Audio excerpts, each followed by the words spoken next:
అంతరాయతిమిరోపశాంతయే శాంతపావనమచింత్య వైభవం తం నరం వపుషి కుంజరం ముఖే మన్మహే కిమపి తుందిలం మహః. శరణం కరవాణి శర్మదం తే చరణం వాణి చరాచరోపజీవ్యం కరుణామసృణైః కటాక్షపాతైః కురు మాం అంబకృతార్థసార్థవాహం. శారదా శారదాంభోజవదనా వదనాంబుజే సర్వదా సర్వదాస్మాకం సన్నిధిః సన్నిధిం క్రియాత్. విమలపటీ కమలకుటీ పుస్తకరుద్రాక్ష శస్తహస్తపుటీ కామాక్షి పక్ష్మలాక్షి కలిత విపంచీ విభాసి వైరించి.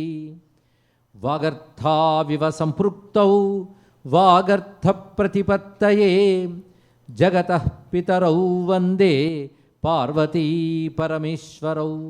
గురవే సర్వలోకానాం భిషజే భవరోగిణాం నిధయే సర్వవిద్యానాం దక్షిణామూర్తయే నమః. నారాయణ సమారంభాం వ్యాసశంకరమధ్యమాం అస్మదాచార్యపర్యంతాం వందే గురుపరంపరాం. శ్రీవేంకటాచలాధీశం శ్రియాధ్యాసితవక్షసం శ్రితచేతనమందారం శ్రీనివాసమహం భజే. శ్రీశేషశైలసునికేతన దివ్యమూర్తే నారాయణాచ్యుత హరే నలినాయతాక్ష లీలాకటాక్ష పరిరక్షిత సర్వలోక శ్రీవేంకటేశ మమ దేహి కరావలంబం. శ్రీవేంకటేశ మమ దేహి కరావలంబం. శివాయ గురవే నమః. శివాయ గురవే నమః. శివాయ గురవే నమః. శ్రీమాత్రే నమః. శ్రీ విష్ణురూపాయ నమః శివాయ. శ్రీ వెంకటేశాయ నమః. శ్రీనివాసాయ నమః. శ్రీ గోవిందాయ నమః.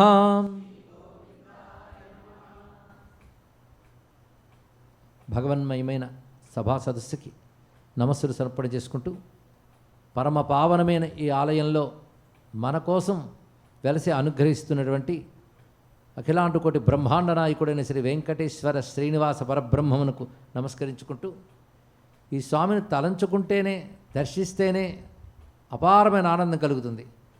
ఆ ఆనందంతో స్వామి దగ్గర స్వామి వైభవాన్ని చెప్పడానికి మంచి అవకాశం కల్పించారు ఆలయ నిర్వాహకులు. వారందరికీ ముందుగా అభినందనలు అందిస్తూ, ఈ 2 రోజుల పాటు శ్రీ వెంకటేశ్వర సర్వస్వం అనే దాని గురించి చెప్పాలి అని నిర్వాహకుల కోరిక మేరకు నిశ్చయించడం జరిగినది. అయితే సర్వస్వం చెప్పడం 2 రోజుల్లో సాధ్యమవుతుందా అనేది కూడా ప్రశ్న. ఎందుకంటే వెంకటేశ్వర స్వామి గురించి అపారమైన వాంగ్మయం అనుకున్నది, లిటరేచర్ మూలం వేదాల్లోంచే లభ్యమవుతుంది. ఇక రెండవది 18 పురాణాల్లో 12 పురాణాల్లో వెంకటేశ్వర వైభవం అంతా చెప్పబడుతున్నది. వరాహ పురాణం, స్కాంద పురాణం ఇత్యాదులన్నింట్లోనూ, అలాగే భవిష్యోత్తర పురాణం, బ్రహ్మాండ పురాణం, వీటన్నింటిలో కూడా వెంకటేశ్వర తత్వం చెప్పబడుతున్నది. అది కాకుండా చరిత్ర వేపొద్దాం. ఇంతవరకు గ్రంథములయ్యాయి. చరిత్రలో వెంకటేశ్వర స్వామి చరిత్ర గురించి ఆలోచిస్తే, ఒకవేళ నాస్తికుడైనా సరే చరిత్ర కళలు ఈ రెండింటి మీద అభిరుచి ఉంటే మాత్రం ఇంత చరిత్ర ఇంత కళలు కలిగిన ఆలయం మనకు ఉన్నందుకు గర్వించాలండి. అంత అద్భుతమైనటువంటి ఆలయం వెంకటేశ్వరుని మందిరం.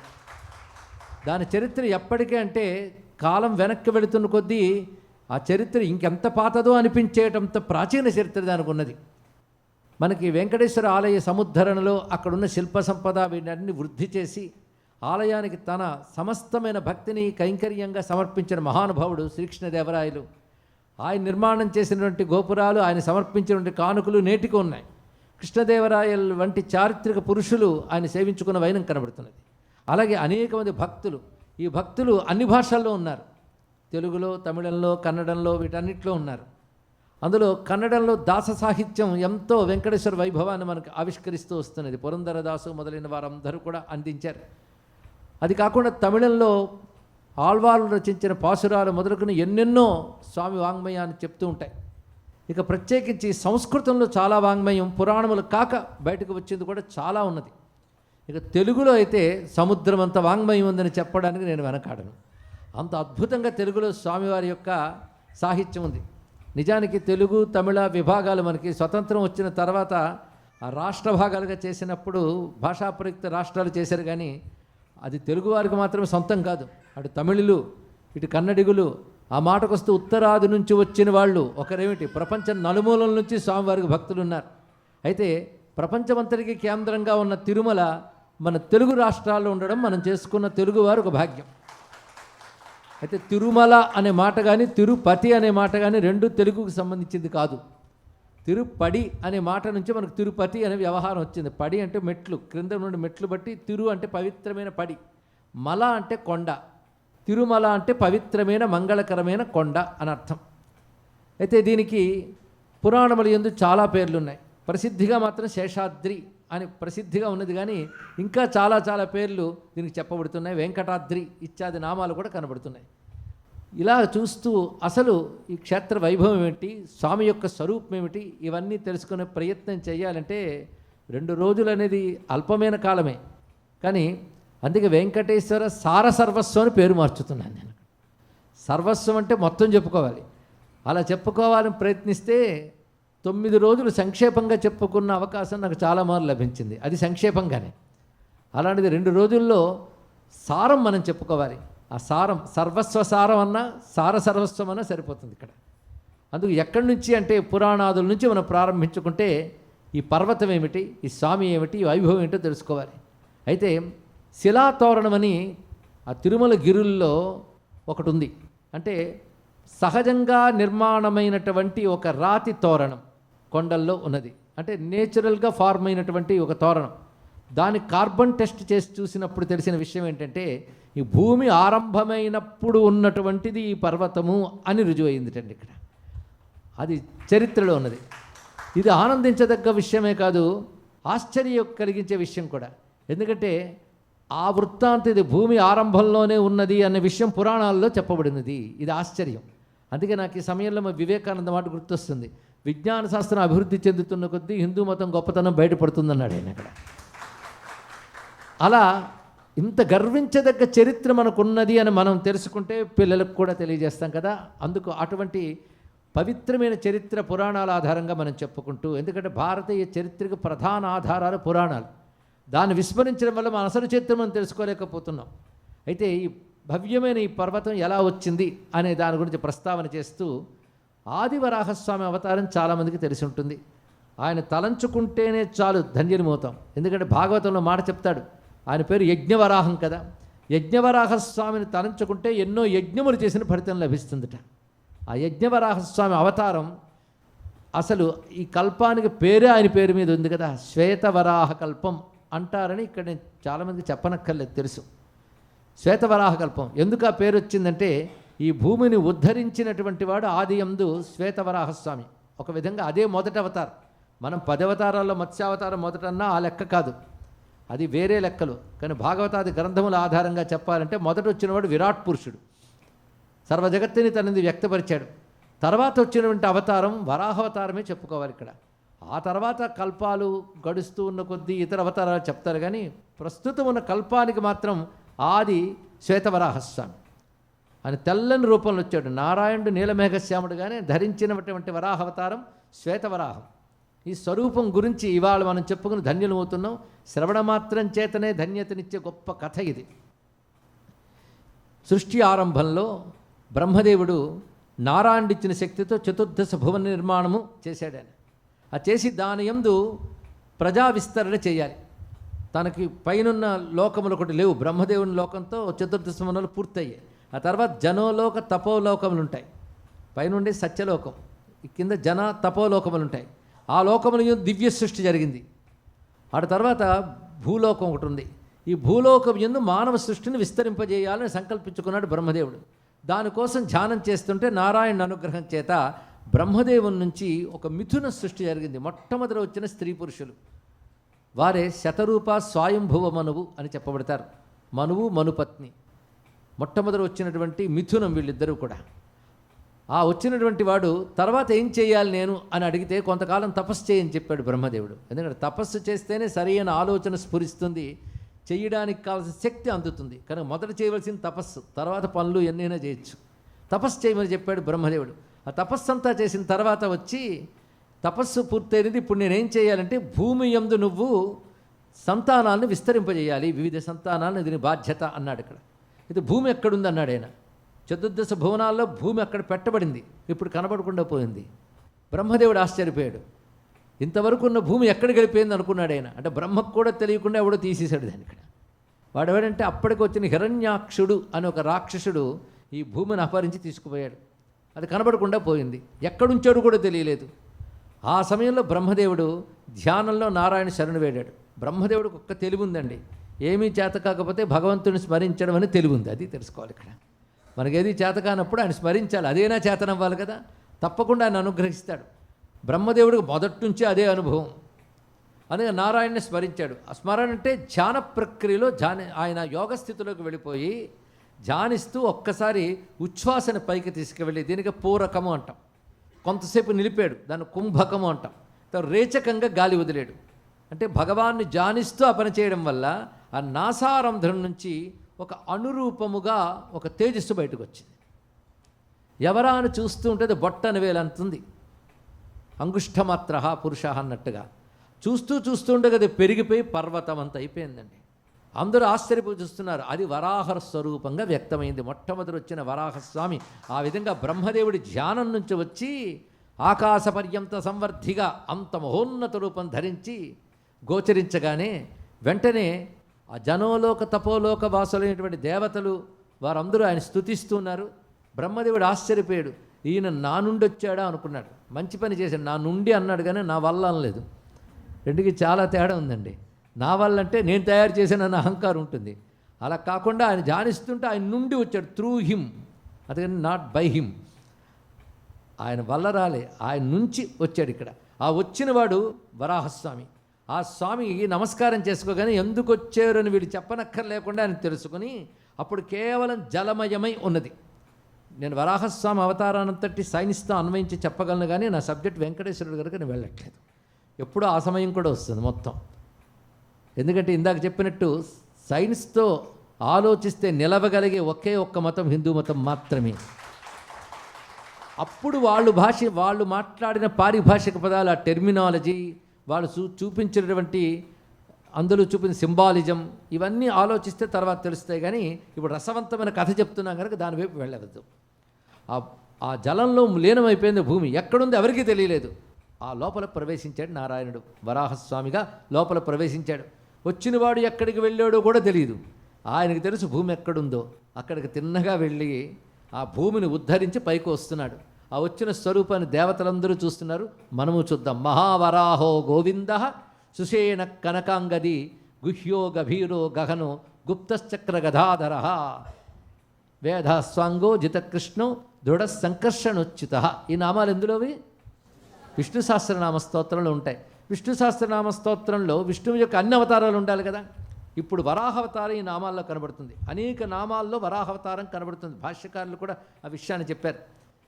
ఆయన మహావరాహం, సామాన్యుడు కాదు. వరాహం అనే మాటకే ఉద్ధరించేవాడని అర్థం. మహావరాహ, ఆయన పేరు గోవింద అన్నారు. ఇక్కడ వరాహస్వామి పేరు గోవిందుడండి. మరి కృష్ణుడి పేరు కూడా గోవిందుడు అంటే ఆ అవతారంలో మరొక అర్థం ఇచ్చాడు. కానీ వేదం ప్రకారంగా గోవింద అనే మాటకు అనేక అర్థములు ఉన్నాయి. ఒకటి, గో అనే శబ్దానికి భూమి అని అర్థం. వింద అంటే తెలుసుకొనువాడు, తెలియబడువాడు, రక్షించువాడు అని 3 అర్థాలు ఇక్కడ. అంటే భూమిని తెలుసుకున్నవాడు, ఈ భూమిని ఉద్ధరించడం ద్వారా తెలియబడువాడు, భూమిని రక్షించేవాడు. అంటే భూమిని అలా పట్టి నిలిపాడంటే ఎవడు పట్టాడు అని అప్పుడు చూసాం కనుక ఆయన ఎవరి వల్ల తెలిసాడు? భూమి ద్వారా తెలిసాడు కనుక గోవిందుడు. భూమిని రక్షించాడు కనుక గోవిందుడు. కనుక ముందు భూమిని తెలుసుకున్నాడు ఎక్కడుందో, దాన్ని తెలియజేశాడు అందరికీ, రక్షించాడు భూమిని. అలాగా గోవింద అంటే భూమిని రక్షించినవాడు. ఆ మాట ఎంత బాగుందండి. మనం దేని మీద ఉన్నాం ఆలోచిస్తారేంటి? ఆకాశంలో అనుకుంటున్నారా? తర్వాత చెప్తారా? భూమి యందు ఉన్నాం కదా, కానీ భూమిని రక్షించేవాడంటే భూమి యందున్న మనల్ని అందరినీ రక్షించేవాడు కనుక మనకు దగ్గరి అవతారం వరాహావతారం అండి. కానీ భూమిని రక్షించాలంటే వరాహస్వామిని ధ్యానించాలట. ఆయన ఏ రూపంతో వచ్చాడు? యజ్ఞస్వరూపంతో వచ్చాడు. ఇది ఆశ్చర్యకరమైన మాట.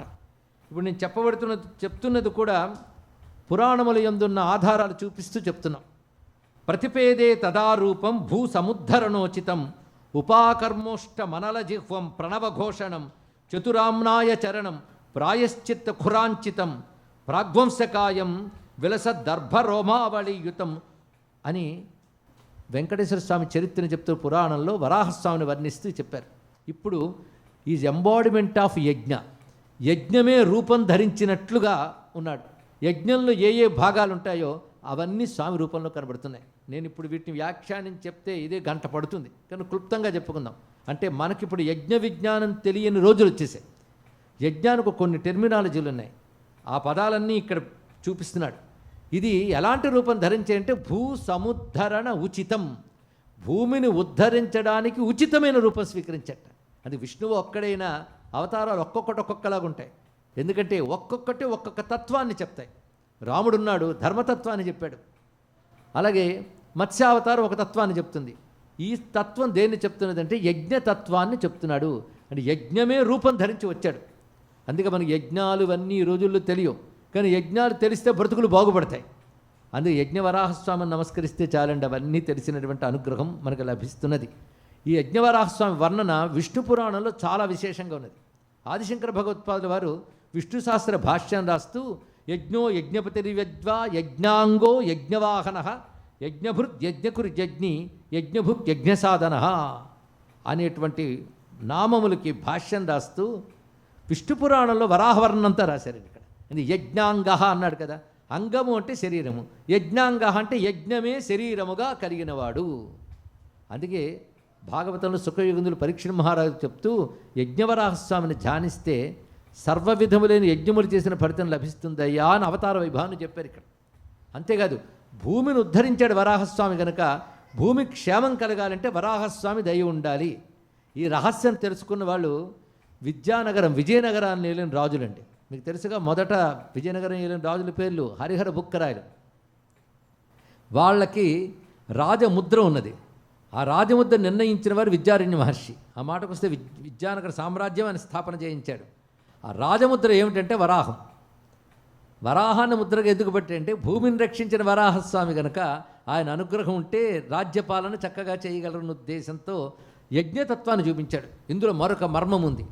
యజ్ఞరూపంతో ఎందుకు భూమిని ఉద్ధరించారంటే భూమి ఉద్ధరింపబడాలన్నా రక్షింపబడాలన్నా యజ్ఞము ద్వారానే జరుగుతుందని చెప్పడానికి యజ్ఞమే తానై వచ్చారండి స్వామి. ఇది మర్మం.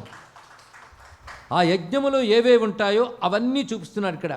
ఉపాకర్మ అని యజ్ఞంలో ఉంటుంది, అది క్రింది పెదవిగా ఉందిట. ఇక నాలిక అనల జిహ్వం అంటే అగ్నియే నాలికగా ఉంది, మధ్య మధ్య నాలిక తెస్తుంటే అగ్నిజ్వాలలో ఉందిట. పైగా కింద ముట్టే పై ముట్టే ఈ రెండు చూస్తూ ఉంటే ఉపాకర్మతో కూడిన కింద ముట్టే పై ముట్టే యజ్ఞంలో పడి శృవాలు ఈ రెండూ కూడా ముట్టెలుగా కనబడుతున్నాయి. అగ్నిహోత్రుడు నాలికగా కనబడుతున్నాడు. అలాగే యజ్ఞంలో 4 వేదాలు వాడతారు. ఈ 4 వేదాలు ప్రయోగించడానికి 4 ఉంటారండి యజ్ఞంలో. ఋగ్వేద యజుర్వేద సామవేద అథర్వవేదాలను ప్రయోగించడానికి ఋగ్వేదం చేసేటువంటి వాడు బ్రహ్మ అనే స్థానంలో ఉంటాడు. యజుర్వేదం హోత, సామవేదం ఉద్గాత, అధర్వేదం చెప్పేవాడు అధ్వరుడు అంటారు. ఇప్పటికీ ఆధ్వర్యంలోనూ వాడుతూ ఉంటాం, మనకు తెలియదు కానీ యజ్ఞ శబ్దాలు ఇప్పటికీ భారతదేశం వాడుతూ ఉంటుందండి. మామూలు నాస్తిక సభ జరిగిన ఫలానా వాడు ఆధ్వర్యంలో ఉంటారు వాడు. పైగా సభ అన్నది కూడా యజ్ఞంలో ఉండేదానికి సభ అని పేరు. నమ సభాభ్య సభాపతిభ్యశ్చ అంటే భారతీయ సంస్కృతి అంతా యజ్ఞ సంస్కృతే. కాబట్టి అక్కడ శృక్కుశ్రూములు ముట్టెలుగా, అగ్నిహోత్రుడు నాలుకగా, యజ్ఞములో వాడే చమస పురోడాస అనే పాత్రలు కన్నులు చెవులుగా కలిగినటువంటి వాడి, దర్భలు రోమములుగా కలిగిన వాడి, ఓంకారము ఘోషగా అన్నారు. ప్రణవ ఘోషణం. ఓంకారము ఆయన యొక్క గర్ఘరధ్వని. ఒక్కొక్క దానికి ఒక్కొక్క పదం ఉంది, అన్నిటికీ ఒకటే వాడకూడదు. గాడిద గాండ్రించిందంటాం, సింహం గర్జించిందంటాం. మన భాష సరిగ్గా చెప్పకపోతే సింహం గాండ్రించింది, గాడిద గర్జించింది అంటే వినడానికి బాగుండదు భాష తెలిసిన వాళ్ళకి. అలాగే వరాహం ధ్వని పేరు గర్ఘరధ్వని అంటారు. ఈ వరాహం చేస్తున్న ధ్వని ఏమిటంటే ప్రణవం, ఓంకారాన్ని ధ్వని చేస్తున్నది. అలా ఏర్పడ్డటువంటి దర్భలు రోమములుగా కలిగినటువంటి యజ్ఞవరాహస్వామి సృక్తుండ సామస్వరధీరనాథ ప్రాగ్వంశకాయాఖిల సత్ర సంఘే అని భాగవతంలో కూడా చెప్తారు. అలాంటి స్వామి ఈ భూమిని ఉద్ధరించి వస్తూ ఉంటే ఆ దృశ్యం ఎలా కనబడుతుందంటే మహావరాహో గోవింద సుషేన. శేన అంటే ఇక్కడ శక్తులతో కలిసి వస్తున్నాడు, అనేక శక్తులతో ఉన్నాడు. పైగా అనేక రకాల ఆభరణాలు ధరించున్నాడు. కనకాంగది స్వర్ణాభరణములతో ప్రకాశిస్తున్నాడు. ఇంతవరకు ఎక్కడికి వెళ్ళాడు? గుహ్యో గభీరో గహనం. గుహ్యం అంటే రహస్యం, గభీరం అంటే లోతు, గహనం అంటే అంతుపట్టని అని అర్థం. 3 చూశారు, 3 శబ్దములు. ఆయన జలాల్లోకి వెళ్ళినప్పుడు గుహ్య కనబడలేదు. ఎంతో లోతుకు వెళ్ళాడు కనుక గభీరుడు, అంతుపట్టలేదు కనుక గహనుడు. అటువంటి వాడు క్రమంగా పైకి వస్తున్నాడు. వస్తున్నప్పుడు ఎలా పోల్చుకున్నారంటే గుప్త చక్ర గదాధర, చక్రము గద ఇవన్నీ దాల్చి పైకి వస్తున్నాడు స్వామి. ఆ స్వరూపాన్ని ధ్యానిస్తున్నాం. ఆ వచ్చినటువంటి వాడు ఎవడంటే సృష్టికర్త. సృష్టికర్త అంటే బ్రహ్మ అనుకుంటాం మనం, ఆయనకు కూడా సృష్టికర్త. అందుకే వేదాహ స్వాంగ. స్వాంగ అంటే సు అంగ, మంచి అంగములంటే యజ్ఞాంగములు కలిగినవాడు. ఇది యజ్ఞం లోకానికి క్షేమం కలిగించడానికే వచ్చింది కనుక యజ్ఞాంగములు కలిగిన స్వామి లోకక్షేమం కలిగించే యజ్ఞస్వరూపుడు. అందుకే యజ్ఞేశ అచ్యుత గోవింద అనటం. యజ్ఞో వై విష్ణువు, యజ్ఞేశ అచ్యుత గోవింద. గోవింద శబ్దం గుర్తుపెట్టుకోండి. కానీ గోవింద ఎవరి నామం? వరాహస్వామి యొక్క నామం అది. గోవిందుడు భూమిని ఉద్ధరించిన వాడు. అసలు భూమి ఏంటో ఆయనకి తెలుసు, మనకేం తెలుసు? ఎంత రీసెర్చ్ చేసినా ఎప్పటికీ భూమి మనకు అర్థం కావట్లేదు. గుండ్రంగా ఉంటుంది అంటాం కానీ భూమిలో ఉన్న తత్వములు ఎవరికి తెలుసండి?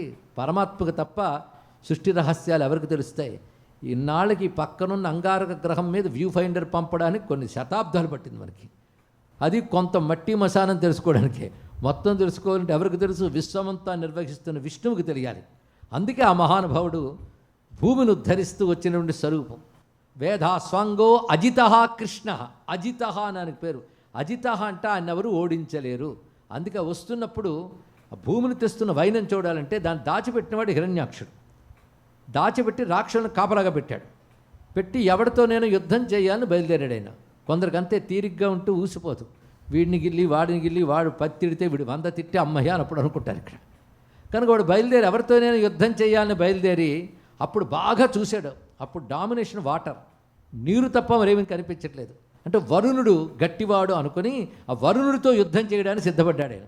అప్పుడు వరుణుడు ముందే చెప్పేశాడు, బాబు నాతో కాదు, నేను నీతో యుద్ధం చేయలేను, నాకంటే గొప్పవాడున్నాడు. ప్రళయకాలంలో మొత్తం జలమయమైనప్పుడు తెప్పగా మర్రాకు మీద తేలాడువాడు ఎప్పుడు లోకములెల్ల ఏలేటివాడు అన్నాడు కదా అన్నమాచార్య వారు. అలాగా వటపత్రం మీద తేలుతో ఆయన ఉంటాడు. ఆయన నాకంటే గట్టివాడు. తర్వాత ఆయన శేషసైనుడి సృష్టి ఆరంభంలో ఉంటాడు. ఆయనతో యుద్ధం చేసి గెలిస్తే నీకు కీర్తి వస్తుంది, కానీ నేను యుద్ధం చేయలేనన్న నాతో నువ్వు యుద్ధం చేస్తే నీకేం కీర్తి అయ్యా అంటే ఆయన ఎక్కడుంటాడన్నాడు. అంతవరకు చెప్పగలను, కానీ ఎక్కడుంటాడు అడ్రస్ కూడా ఇమ్మంటే నేను ఎక్కడ ఇస్తాను, నువ్వే వెతుక్కో అన్నట్టు. అప్పుడు వెతుకుతున్నాడండి. కొంచెం ఆలోచిస్తే ఎవడైతే భగవంతుడి కోసం వెతుకుతాడో ఆయన భగవంతుడు రప్పించుకుంటాడు. మనం వెతకట్లేదు కనుక రప్పించుకోవట్లేదు, కానీ వెతుకుతున్నాడు ఆయన. వెతుకుతూ ఉంటే ఒక ఆయన ఎదురయ్యాడు. ఆయన చక్కగా ఎదురవుతుంటాడు. వెతికే వాళ్ళ కోసం ఎదురుతాడు. ఆయన పేరు నారదుల వారు. ఆయన వచ్చారు అక్కడికి. ఎన్నైనా ఎవరి కోసం వెతుకుతున్నావు అంటే విష్ణువు కోసం వెతుకుతున్నానని. చూసావా, విష్ణువు ఎలా ఉంటాడు అనుకున్నావు? చతుర్భుజాలు శంఖచక్రాలు ఎవరో చెప్పారని. అవునా, నువ్వు ఎలా అనుకుంటావో అలా కనబడ్డు, అది తెలుసుకోవాలి. నువ్వు ఎలా వస్తాడనుకుంటే ఆయన అలా వస్తాడు, అదే భగవంతుడు. కానీ భగవంతుడు ఎలా ఉంటాడు నువ్వెవడు నిర్దేశించడానికి? అనిర్దేశ్య వపు శ్రీమాన్ అమేయాత్మ చదువుకుంటున్నావు కదా. ఆ నిర్దేశ్య వపుహు, ఇది రూపమని నిర్ణయించలేవు. ఎప్పుడు ఎక్కడ ఎలా వస్తాడో ఆయన ఇష్టం. లీలా రూపధరుడు ఆయన, లీలగా ధరిస్తాడు. ఇప్పుడు ఆయన ఒక రూపంతో వచ్చాడు తెలుసా. నువ్వు దాచిపెట్టినటువంటి భూమి దగ్గరికి వెళ్ళాడు ఆయన. అది తెచ్చుకొస్తుంటే నువ్వు కాపలా పెట్టిన రాక్షసులు ఆయన మీదకి వెళ్తే వాళ్ళందరి పని పూర్తి చేసి చక్కగా తీసుకెళ్తున్నాడు. చూసుకో అక్కడ ఉన్నాడని. వెంటనే అక్కడికి వెళ్ళి చూశాడు. చూస్తే వరాహస్వామి. ఇలా ఉంటాడు విష్ణువు. ఏమైనా నారదులు చెప్పారు కనుక ఈయనే విష్ణువు అయి ఉంటాడని యుద్ధానికి దిగారండి. ఆ యుద్ధంలో అనేక రకాల ఆయుధాలు ప్రయోగిస్తున్నాడు హిరణ్యాక్షుడు. అప్పుడు స్వామివారు కూడా వాడికి సమాధానం చెప్తున్నారు. చిట్ట చివరికి ఆయన చేసింది ఏంటంటే ఆయుధాలను పక్కన పెట్టి గోబ గుయ్యమనిపించాడండి. నేను ఈ మాట సంస్కృతంలో కర్ణమూలే హన్ అని ఒక మాట ఉన్నది. కర్ణమూలం అంటే చెవి మొదలు. అక్కడ కొట్టేట అరచేత్తో కొట్టాడు వరాహస్వామి. వెంటనే కళ్ళు తిరిగి నెత్తురు కక్కుకుంటూ హిరణ్యాక్షుడు మరణించాడు. భూమిని క్షేమంగా తీసుకువచ్చి స్వామి యథాస్థానంలో పెట్టి దేవతలందరి యొక్క స్తోత్రాన్ని స్వీకరించాడు. ఇలా భూమిని ఉద్ధరించి దాని కక్షలో దాన్ని పెట్టి దాని గమనం దానికి నిర్దేశించి స్వామి కాపాడాడు. ఎందుకంటే విశ్వ నియమములు నడిపేవాడు విష్ణువు. ఈ తర్వాతైనా మీరు ఆలోచించుకోవచ్చు. యూనివర్సల్ లాస్ కొన్ని ఉంటాయి, మనం తయారు చేయలేదు. ఏ గ్రహాలు ఎక్కడ ఉండాలి, ఏ నక్షత్రాలు ఎక్కడ ఉండాలి, వాటి పొజిషన్ ఏమిటి, వాటి సంచారం ఏమిటి, ఇవి యాక్సిడెంటల్గా జరగలేదండి. ఒకానొక నాలెడ్జ్తో జరిగింది, ఒకానొక సిస్టంతో జరిగింది. ఆ నాలెడ్జ్ అండ్ సిస్టమ్ ఏ శక్తియో ఆయన్నే మన నారాయణుడు అన్నాం. వీటితో జగత్తంతరి పట్టి నడుపుతున్నాడు. అందుకే ఆయన పేరు ఇక్కడ దృఢ సంకర్షణోచ్యుత, అజిత కృష్ణ, దృఢ సంకర్షణ అచ్యుత. ఇందాక చెప్పిన వరాహనామాల్లోనే వచ్చింది. అజిత అంటే ఆయన ఎవరు ఓడించలేరు, ఆయన రాక్షసులను ఓడించాడు కనుక అజితుడు. ఆయన పేరు కృష్ణుడు. చూసారా, కృష్ణుడు అంటే మనకి ద్వాపర యుగంలో వచ్చిన ఆయన కదండి. ఆయన ఎలా అయ్యాడంటే ఈ గోవిందనామం ఆయనకు వచ్చినట్టు కృష్ణనామం కూడా ఆయనకు ఉంది. నేను వేదంలో ఒక మంత్రం ఉంది, ఉధృతాసిహి వైదేవి కృష్ణేన శతబాహున, 100 చేతులు కలిగిన కృష్ణుడి చేతను ఉద్ధరింపబడ్డా ఓ భూమాత అన్నాడు. ఏ కృష్ణుడైనా ఈ కృష్ణుడు. కృష్ణుడు అంటే కర్షణ శక్తి, కర్షణ శక్తి, గ్రావిటేషన్ అంటాం కదా, కర్షణ శక్తి స్వరూపుట. సమస్త గ్రహ నక్షత్ర మండలాలన్నీ కూడా ఈ విశ్వంలో కర్షణ శక్తి చేతనే పట్టి నడపబడుతున్నాయి. ఒక బంతే ఆకాశంలో నిలబడితే ఇవన్నీ ఎవరు పట్టి నడుపుతున్నారు? ఆ పట్టి నడిపే కర్షణ శక్తి విశ్వమంతా వ్యాపించిన విష్ణువే గనక విష్ణువే కృష్ణుడు, కృష్ణుడే విష్ణువు. ఇది తెలుసుకోవాల్సింది. ఆ మాటకు వస్తే దేవకీదేవికి పుట్టాక ఆయన కృష్ణుడు కాలే, ముందే కృష్ణుడు. ఆ పేరు ఈయనకి పెట్టారు. ఎందుకంటే ఆయన ఈయనగా పుట్టాడు కనుక ఆయన పేరు ఈయనకి పెట్టారు. అంతేగాని కృష్ణ శబ్దం అప్పుడే ప్రారంభం కాలేదు, ముందు స్వామికే ఉంది అది. కానీ శ్రీకృష్ణ పరబ్రహ్మణే నమో నమః అనే మాట కృష్ణుడిగా పుట్టకముందు కూడా ఆయనకు వేదం వాడింది. కృష్ణ శబ్దం ఎన్నో మార్లు వేదం వాడుతోంది. వరాహస్వామి పరంగా వాడింది. చూడండి ఎలా పట్టాడంటే దృఢ, గట్టిగా పట్టుకున్నాడు. కృష్ణ సంకర్షణ, సంకర్షణ అంటే సమ్యక్ కర్షణం, అన్ని వైపుల నుంచి పట్టుకున్నాడు ఆయన. అచ్యుత అంటే జారనివాడు, జారనివ్వనివాడు. ఆయన కానీ పట్టితే జారనివ్వడు, ఆయన జారడండి. అందుకే ఎవరైతే భగవంతుడిని నమ్ముకుంటారో వారు జారిపోరు, ఆయన పట్టుకుంటాడు. ఇక్కడ అది కూడా సరిపోయింది. అలా భూమిని పట్టి నిలిపాడు. ఇప్పుడు వరాహస్వామి వర్ణన విన్నాక ఆ నామాలు ఒక్కసారి వెళ్ళండి, అంత అందంగా కనబడతాయో. మహావరాహో గోవింద సుషేణ కనకాంగది గుహ్యో గభీరో గగన గుప్త చక్రగదాధర వేదాస్వాంగో జితకృష్ణో దృఢ సంకర్షణోచ్యుత. ఇది వరాహస్వామి యొక్క నామములు. యజ్ఞస్వరూపుడు ఉన్నాడు కనుక యజ్ఞో యజ్ఞపతిర్యజ్వా యజ్ఞాంగో యజ్ఞవాహన.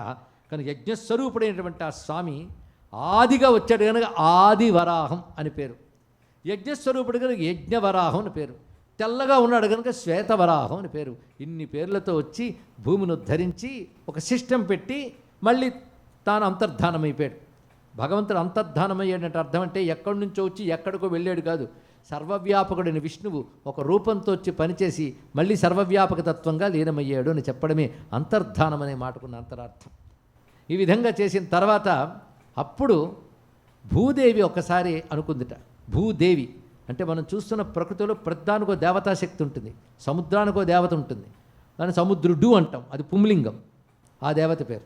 అదేవిధంగా భూమికో దేవత ఉంది, అది భూదేవి. ఆ భూదేవి గోరూపం ధరించి ఒకప్పుడు వైకుంఠానికి వెళ్ళాలని బయలుదేరింది. త్రోవలో బ్రహ్మదేవుడు కనబడ్డాడు. ఏంటమ్మా నువ్వు ఇలా బయలుదేరావు అంటే, నారాయణుడి దగ్గరికి బయలుదేరుతున్నాను, ఆ నారాయణుడు అనుగ్రహించి భూమి మీదకి రావాలి అంటే నా మీదకి రావాలి. ఆయన భూమి మీద ఎన్నో అద్భుతమైన సృష్టిలు జరుగుతున్నాయి ఇప్పుడు, కానీ ఇదంతా నారాయణ వల్లే గనక నారాయణుడు సర్వవ్యాపక పరమాత్మగా అంతటా ఉన్నాడు మాకు తెలుసు. కనుక రూపం ధరించి నారాయణుడు వైకుంఠంలో ప్రకాశిస్తున్నాడు. ఆ స్వామి భూమి మీదకి వచ్చి ఒక రూపంతో అక్కడ ఉండాలి అని నేను ప్రార్థించడానికి వెళుతున్నాను అని మీరెందుకు వెళ్తున్నారు అని అడిగింది భూదేవి. అప్పుడు బ్రహ్మదేవుడు అన్నాడు, నేను కూడా ఇదే అడుగుదామని వెళ్తున్నాను.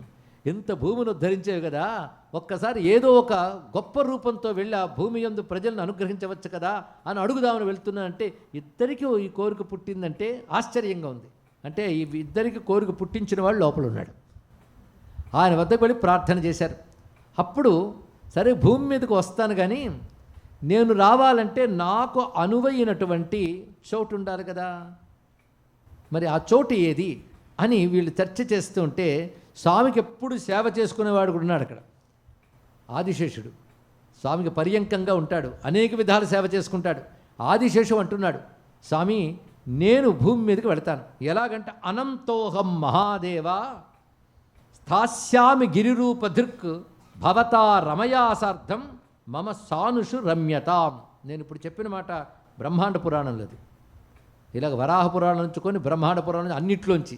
ఎందుకంటే వెంకటేశ్వరుడి దయ వల్ల ఇన్ని పురాణాల్లో ఉన్న వెంకటేశ్వరుడి చరిత్రని, అలాగే చరిత్రలో ఉన్న వెంకటేశ్వరుణ్ణి, భక్తులు అందించిన వెంకటేశ్వరుణ్ణి అన్నీ కేవలం ఆయన పైన భక్తితో చదువుకోవడం జరిగింది, వాటి మనసులో గుర్తుపెట్టుకోవడం జరిగింది, ఇవాళ మీతో పంచుకోవడం జరుగుతుంది. ఒక్కటే మీకు బెనిఫిట్ ఏంటంటే కష్టపడి ఇవన్నీ చదవకుండా ఆ కష్టం మీద మేమపడి ఇష్టంగా మీకు అందిస్తున్నాం. అంతే. చేయవలసింది సులభంగా ఏకాగ్రంగా కూర్చొని వినడమే. దానికి కూడా వెనకాడితే నేనేం చెప్పలేను. ఎందుకంటే ఒక ఆయనకి అరటిపండు బొరిచి నోట్లో పెట్టేట. అప్పుడు అన్నాడు, కొరకడం ఎవరితే కొరుకుతాడండి అంటే, వాడే కొరకాలి రుచి కావాలంటే. కనుక ముందు ఆస్వాదించడానికి మనం సిద్ధం అవ్వాలండి. దాని సిద్ధమైతే స్వామి చెప్తున్న మాట, ఎవరు శేషస్వామి చెప్తున్నాడు, అనంతోహం మహాదేవ స్థాస్యామి గిరిరూపధృక్. నేను పర్వత రూపం ధరించి ఉంటాను, నువ్వు లక్ష్మీ సహితుడివై నా సానువుల యందు అంటే చర్యలు నా కొండలపై విహరించాలి అని చెప్తే సరే అని స్వామి సమ్మతించాడు. అయితే అప్పుడు గరుత్మంతుడు అన్నాడు, నా ముచ్చట తీర్చు, ఈ చుట్టున పాముని నేను తీసుకెళ్ళి భూమి మీద పెడతాను, అప్పుడు అది విస్తరిస్తుంది, దాని ఇష్టం అంటే సరే కానిమ్మన్నప్పుడు. అప్పుడు గరుత్మంతుడు తన మీద పెట్టుకుని తీసుకొచ్చాడు. అక్కడ ఆదిశేషువు పర్వత రూపంగా మారి నిలబడ్డట. అప్పుడు గరుత్మంతుడు తెచ్చాడు కనుక గరుడాద్రి, ఆదిశేషుడే పర్వతమయ్యాడు కనుక శేషాద్రి అని పేరు వచ్చిందండి. ఇది శేషాద్రి గరుడాద్రి ఆవిర్భవించిన వైనం. అందుకే దీని ఫణామణి ప్రదేశోయం వెంకటాద్రి స్మృత. దానికి వెంకటాద్రి మరొక పేరు ఉందిట. అప్పుడు 3 పేర్లు వచ్చేసాయి చూడండి ఇక్కడ. శేషాద్రి వృషభాద్రిశ్చ నారాయణగిరిస్తదా. ఏమిటి నిన్ని పేర్లు? ఇది 3 అంటూ గుర్తుపెట్టుకోవచ్చు, కానీ శేషాద్రి వృషభాద్రి అని మరొక పేరు, నారాయణాద్రి అని మరొక పేరు ఇప్పటి వరకు చెప్పుకున్నాం. ఇంకా తర్వాత ఇంకా చాలా పేర్లు వచ్చాయి. అంజనాద్రి అని పేరు తర్వాత వచ్చింది. ఎన్ని పేర్లు ఇవన్నీ? ఎవరైనా చెప్పగలరా? ఎన్ని పేర్లు అండి? 7 కావుట, అది వచ్చింది బాధ. 7 కావు, 7 కొండలు కావు. చాలామంది 7 కొండలు 7 కొండలు అంటారు, కానీ 7 కొండలు అని ఎక్కడ చెప్పబడలేదు. మీరు మొత్తం అన్నమయ్య కీర్తన వినండి, ఎక్కడ 7 కొండలు ప్రస్తావన ఉండదు. సప్తగిరి అనే మాట కూడా మనకు కనబడదు. ఇది ఒక రహస్యం. మరి ఇన్నాళ్ళు చెప్తున్నది అంతా తీసిపారేసారే అని మీరు అనుకుంటారేమో. ఏం బాధపడక్కర్లేదు. 7 కొండల వ్యవహారం వేరేగా ఉంటుంది, కానీ కొండకొక పేరు చొప్పున 7 కొండలు లేవు, అది తెలుసుకోవాలి. ఈ కొండ పేరిది, ఆ కొండ పేరిది అని ఎక్కడా లేదు. అసలు 7 కొండల పేర్లు ఎక్కడున్నాయండి అంటే, వెంకటేశ్వర సుప్రభాతంలో ప్రసిద్ధి చెంది 7 పేర్లు చెప్పాడు. శ్రీ శేషశైల గరుడాచల వెంకటాద్రి నారాయణాద్రి వృషభాద్రి వృషాద్రి ముక్షాన్ ఆక్షాం త్వదీయ వసతే రనిశం వదంతి శ్రీ వెంకటాచలపతే తవ సుప్రభాతం. ఇది చాలామంది తెలుసు కదా. ఇందులో 7 పేర్లు ఉన్నాయి మీరు పరిశీలిస్తే. శ్రీ, అదే శ్రీ గిరి ఒక పేరు, శేష, శైల, గరుడ, వెంకట, నారాయణ, వృషభాద్రి, వృషాద్రి. ఇది మొత్తం ఇలాగా ముక్షాం ఆఖ్యాం మొదలైన పేర్లు నీ వసతికున్నాయన్నాడు. ఆయన కూడా 7 పేర్లు ఉన్నాయని లేదు, 7 పేర్లు చెప్పి ఎక్సెట్రా మొదలైన పేర్లన్నీ నీ వసతికున్నాయన్నాడు. అంతేగాని 7 కొండలు అని ఎక్కడ విభాగం లేదు. ఎన్ని పేర్లు పురాణం చెప్తోంది ఒక్కసారి చూద్దాం. మళ్ళీ ఇప్పుడు చెప్పినవి కాక, శ్రీ వెంకటాద్రిరితి, శేషమహీధరీతి, ఇక్కడ వరకు వచ్చారు కదా. నారాయణాద్రిరితి, అంజనభూధరేతి, స్వర్ణాచలేచ్చపిచ, దీనికి మరొక పేరు స్వర్ణాద్రి, ఇంకొక పేరు రత్నాద్రి, రత్నమహీధరేతి. అంతేకాదు దీనికి వరాహస్వామి ఉంటాడు, కానీ వరాహాద్రి అని పేరు, నృసింహాద్రి అని పేరు కూడా కనబడుతుందండి. శ్రీమన్ నృసింహ విభవే గరుడ ధ్వజాయ, ఆ పేరు కూడా కనబడుతుంది. ఆశ్చర్యం. అందుకే గోవిందాయ నమో నిత్యం శ్రీనివాసాయ తే నమః అష్టోత్తర శతనామాల్లో నృసింహాద్రి పేరు కూడా ఉంటుంది. కనుక దీని నృసింహాద్రి పేరు కూడా ఉన్నది. ఎన్ని పేర్లు ఒక్కటే చెప్తాడు ఇక్కడ. భూయాంసి సంతి భువనోత్తమ పావనాని. ఇలా అనేక పేర్లు స్వామి పర్వతములకు ఉన్నాయి. ఎందుకంటే పర్వత శ్రేణి మొత్తం కలుపుకుని పర్వత శ్రేణి, కొండకొక్క పేరు కాదు, అన్ని కొండలకి కలిపి ఇన్ని పేర్లు. మొత్తం పర్వత శ్రేణి అంతటినీ కలిపే శేషాద్రి, వెంకటాద్రి, నారాయణాద్రి అంటారు. అందుకే వెతికి చూసినా ఎక్కడా కూడా 7 కొండలను కనబడదు. తర్వాత కాలంలో క్రమంగా ఈ సుప్రభాత ప్రాచుర్యం వల్ల 7 కొండలు లెక్కొంది కనుక 7 కొండలను కొండకో పేరు వీళ్ళు అనుకుంటారు. ఇప్పుడు మీరు వెళ్ళి చూసినా ఏ కొండ పేరు ఏమిటో ఎవరు చెప్పరండి. ఇక్కడ అంతా కలిపే శేషాద్రి, అంతా కలిపే నారాయణాద్రి. నారాయణుడు ఉన్నాడు కనుక నారాయణాద్రి. ఇక వృషభాద్రి, వృషాద్రి ఎలా వచ్చిందో తర్వాత చూద్దాం. ఇవన్నీ ప్రాచీన కాలం నుంచే ఉన్నటువంటి పేర్లు. అందుకే ఇన్ని నామాలతో ఉన్నప్పటికీ ఇక్కడ ఒక రహస్యం మళ్ళీ చెప్పాలి. మొత్తం వెంకటాద్రి గురించి వేదాల్లో ప్రస్తావన ఉంది. అంటే పురాణాల్లో అంటే తర్వాత కాలంలో వచ్చి అనుకోవచ్చు. వేదంలో ప్రస్తావన కనబడుతుంది. వేదం ఆధారంగానే పురాణాలు ఉంటాయి. పురాణంలో చెప్పిన ప్రతి మాటకి వేదము ప్రమాణము, ఇది తెలుసుకోవాలి. అందుకే పురాణాలు సరిగ్గా చదివితే కానీ వేదం అర్థం కాదుట. వేదంలో ఋగ్వేదంలో మంత్రం ఉంది. అరాయికాని వికటే గిరిం గచ్చ సదాన్వే సిరింబిటస్య సత్వభిహి తేభిష్ట్వా చాతయామసి అని ఒక మంత్రం ఉంది. దీని అర్థం ఏంటంటే, ఓరి దరిద్రుడా అని సంబోధిస్తూ చెప్తున్నది. ఓరి దరిద్రుడా, నీ దరిద్రం పోవాలి అంటే వికటే గిరిం గచ్చ, వికటగిరికి వెళ్ళు. వికటగిరి, వెంకటగిరి, వికటగిరి దగ్గరతనం చూడండి. ఆ వికటే గిరి, ఆ వికటమునందు ఉన్న గిరికి వెళ్ళు. అక్కడ సర్వసంపదనిచ్చే భగవంతుడు ఉన్నాడు అని చెప్పారు ఇక్కడ. ఇది వెంకటాద్రిని చెప్తుంది అంటూ భవిష్యత్తు పురాణంలో అరాయికాణే వికటే గిరిం గచ్చేతి తం విదుహు ఏవం వేదమయ సాక్షాత్ గిరీంద్ర పన్నగాచల అన్నారు ఇక్కడ. ఆ పన్నగాచలం శేషాద్రి వేదమయము. అందుకే వేదములే శిలలై వెలసినది కొండ, ఏ దశ పుణ్యరాసులే ఎరులైనది కొండ అన్నారు. ఎవరు చెప్పండి? తెలుగు వాళ్ళు. ఇంతమందేనా? నోరారా చెప్పండి, పాపాలు పోతే. భాగవతోత్తముడు అన్నమాచార్యులు వారు చెప్పారు ఇక్కడ వేదములే శిలలుట. అంటే ఈయన పురాణములని తెలిసినవాడు, అనుభవం ఉన్నవాడు. మనకైతే పురాణాలు చెప్పే కనుక ఇది వేదం అండి కాదు, ఆయన కనబడింది అలాగ. అందుకే వేదములు శిలలు, వేదమే పర్వతమైంది అని చెప్పాడు ఇక్కడ. పైగా ఈ మంత్రము వేదములో ఉన్నది, వేదం ప్రకారంగా కూడా. అందుకే ఇది ఒక విధంగా వేద పర్వతం అండి. ఎందుకంటే వేదాల్లో వేదాన్ని పర్వతాలతో పోల్చారు. ఎందుకంటే కొండెక్కి శిఖరం చేరడం ఎంత కష్టమో వేదాలను అర్థం చేసుకోవడం అంత కష్టం అని చెప్పడం దాని ఉద్దేశం. అయితే కొండెక్కిన వాడు ఎవరెస్ట్ శిఖరం ఎక్కి జెండా పాతినట్టు వేదం యొక్క కొనయైన వేదాంత జ్ఞానం పొందినవాడు ముక్తి పొందుతాడు అని చెప్పారు ఇక్కడ.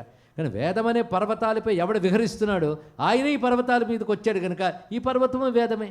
కనుక ఈ పర్వతం శేషమయం, ఈ పర్వతం గరుడ స్వరూపం, ఈ పర్వతం నారాయణ స్వరూపం, ఈ పర్వతం వృషభ స్వరూపం, ఈ పర్వతం వృషస్వరూపం. ఒకటేమిటి, అనేక నామాలతో విలసిల్లుతున్న అద్భుతమైన పర్వతం ఇది. కనుక మొట్టమొదట వచ్చింది ఈ పర్వతమే. అసలు ఈ పర్వతం నారాయణమయం. దీనికి మళ్ళీ నేను రేపటికి అవకాశం ఉంటుందో లేదో ముందే చెప్తున్నాను. నారాయణమయం అని చెప్పడానికి మన అన్నమాచార్య చరిత్రలోనే ఒక అద్భుతమైన ఘట్టం జరిగిందండి. అన్నమాచార్యుల వారు 16వ ఏట అనుకోకుండా పొలంలో ఉన్నవాడు కాస్త పర్వతంపై బయలుదేరుతున్న యాత్రికుడితో కలిసిపోయాడు. ఆయన ఒక్కొక్క జీవుడికి ఎప్పుడు ప్రేరణ వస్తుందో చెప్పలేమండి. వాడు బ్రతుకు అప్పుడు మారిపోతుంది ఒక్కసారి. ఒక రమణుల వారు అరుణాచలం వెళ్ళగానే ఎలా మారిపోయిందో, గోపన్న భద్రాద్రి చూడగానే రామదాసు ఎలా అయిపోయాడో, అలాగా ఈ పిల్లవాడు 16 ఏళ్ళ కుర్రవాడు ఒక్కసారి పర్వతం వైపు వెళుతున్న వాళ్ళతో వెళ్ళిపోయాడు. వాళ్ళు వెళ్ళిపోతుంటే వెళ్ళి కొంతసేపటికి అలిసిపోయి నిద్రపోయాడు. ఆ నిద్రపోయినప్పుడు ఒక స్వరం వినబడింది ఆయనకి. ఈ చరిత్ర అంతా ఎవరు రాశారంటే అన్నమాచార్య మనుమడు చినుతరుమలాచార్య అనే ఆయన అన్నమాచార్య చరిత్ర రాశారంటే ద్విపదలో. ఆ రాసిన దానిలో చెప్తున్నాడు, ఆ ధ్వని ఎవరిదంటే అమ్మవారిది, మహాలక్ష్మిది. కమలా మహాదేవి శిశువుకు అనుగొని బాలక అయీ పర్వతేంద్రంబు లాలిత సకల సాలగ్రామమయము ఘనులకు ఇది చెప్పు కాళ్ళ నెక్కగా జనదు అని చెప్పిందిట. నాయనా, ఇది మామూలు కొండ అనుకున్నావా? ఇందులో ప్రతి రాయి విష్ణుస్వరూపం. విష్ణుస్వరూపమైన రాయిని సాలగ్రామం అంటారు. ఇదేదో గండకీ నదిలో వెతికితే దొరుకుతాయిట. కానీ ఈ తిరుమలలో ప్రతి రాయి సాలగ్రామమే, అంతా విష్ణువే అని అమ్మవారు చెప్పారు. అందుకే గొప్పవారు దీన్ని చెప్పులతో ఎక్కరు. ఎవరు అన్న చెప్పారులేండి. మరి నేను ఎక్కానండి, నాకేం కాలేదంటే నీకేదో అయిపోయేటందుకు గొప్పవాడు ఇంకావు నువ్వు. ఎందుకంటే గొప్పతనం కలిగి ఉన్నవాళ్ళు, గొప్పతనం తెలుసుకోగలిగిన వాళ్ళు వేరే ఉంటారు. ఇక్కడ సామాన్యులకు కనబడుతుందా? సామాన్యులకి చర్మనేత్రాలకి ఏం కనబడాలో అదే కనబడుతుంది. దివ్యత్వం ఈ కళ్ళకు కనబడదు, అది గుర్తుపెట్టుకోండి. దివ్యత్వం చూడాలంటే తపస్సు చేత వేరే దృష్టి తెచ్చుకోగలగాలి. అవునా లేదా? 3D సినిమాకి వెళ్తే వారు కళ్ళ జోడిస్తే కానీ సినిమా చూడలేం, అవునా లేదా? అంతేగాని 3D సినిమాకి వెళ్ళాను కానీ నాకేం కనబడలేదండి, అంత అలికేసినట్టుందంటే తప్పు తమరిది, కళ్ళజోడి పెట్టుకోలేదు. అలాగే పర్వతాలు ఆలయాల్లో దైవత్వం చూడాలంటే ఈ కళ్ళు పనికిరావు. అందుకే మనం చూడడానికి వెళ్ళినా దండం పెడితే చాలు శక్తి వస్తుంది. చూడగలగాలంటే తపస్సు చేయాలి, దానికి అనేక జన్మ పుణ్య విశేషాలు ఉండాలి.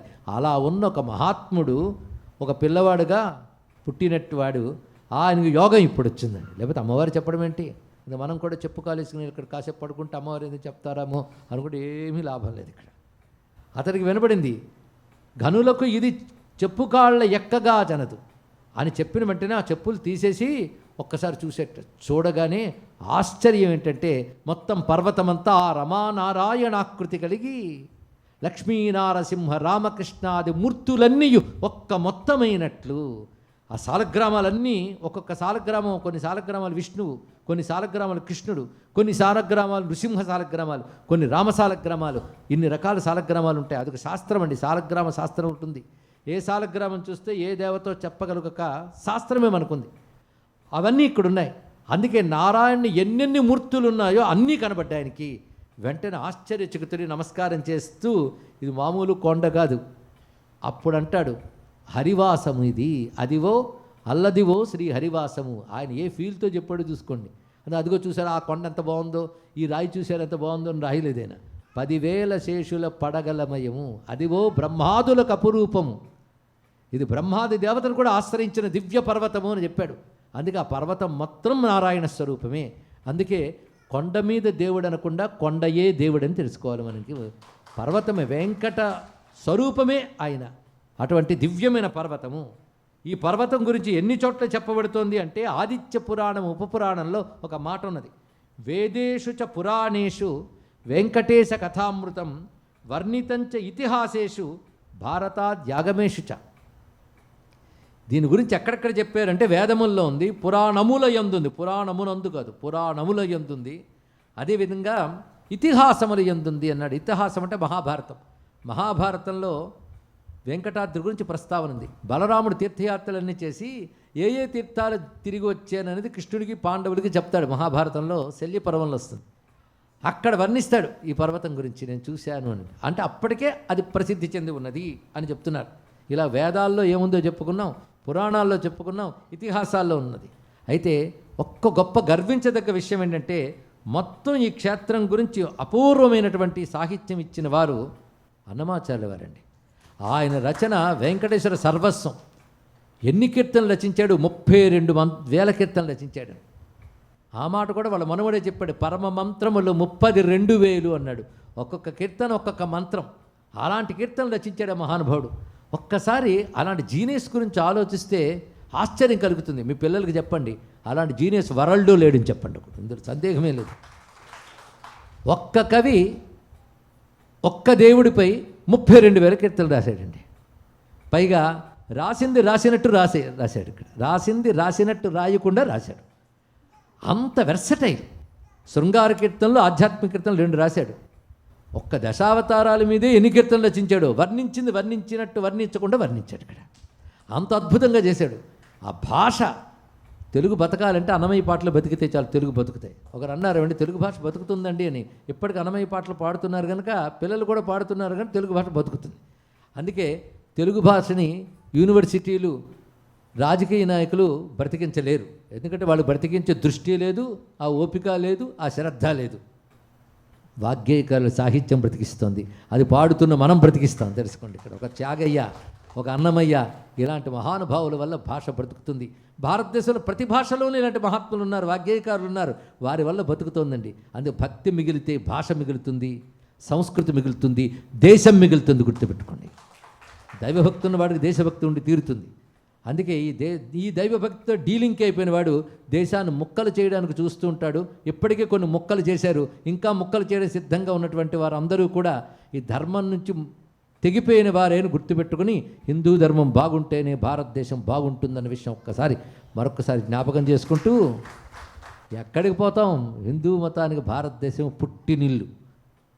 నేటివ్ ల్యాండ్ ఆఫ్ హిందూయిజం భారతదేశం అంటే. ఇక్కడ నా దేశం నుంచి నేను ఎక్కడ పోతాను, ప్రతివాడు దేశంలో పుట్టినవాడు అంటాడా లేదా? దేశంలో పుట్టినందుకు ఇక్కడ బ్రతికే హక్కు మనకెంత ఉందో, నీకంటే ముందు పుట్టిన సనాతన ధర్మానికి బ్రతికే హక్కు ఆ దేశంలో ఉన్నదండి. ఇక్కడ ఆ సనాతన ధర్మానికి కేంద్రముగా యుగాల క్రితమే ఉన్న ఆలయాలు ఇవన్నీ.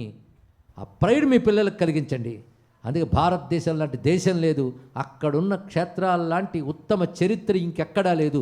కానీ ఏ దేశానికి వెళ్ళినా ఆ దేశాన్ని గౌరవిద్దాం, కానీ ఒక మహాదేశానికి మనం వారసులం అని, అది మన రూట్స్ అక్కడ ఉన్నాయని పిల్లలకి తెలియజేస్తుండాలి. అంటే మహాక్షేత్రం అండి ఆ తిరుమల.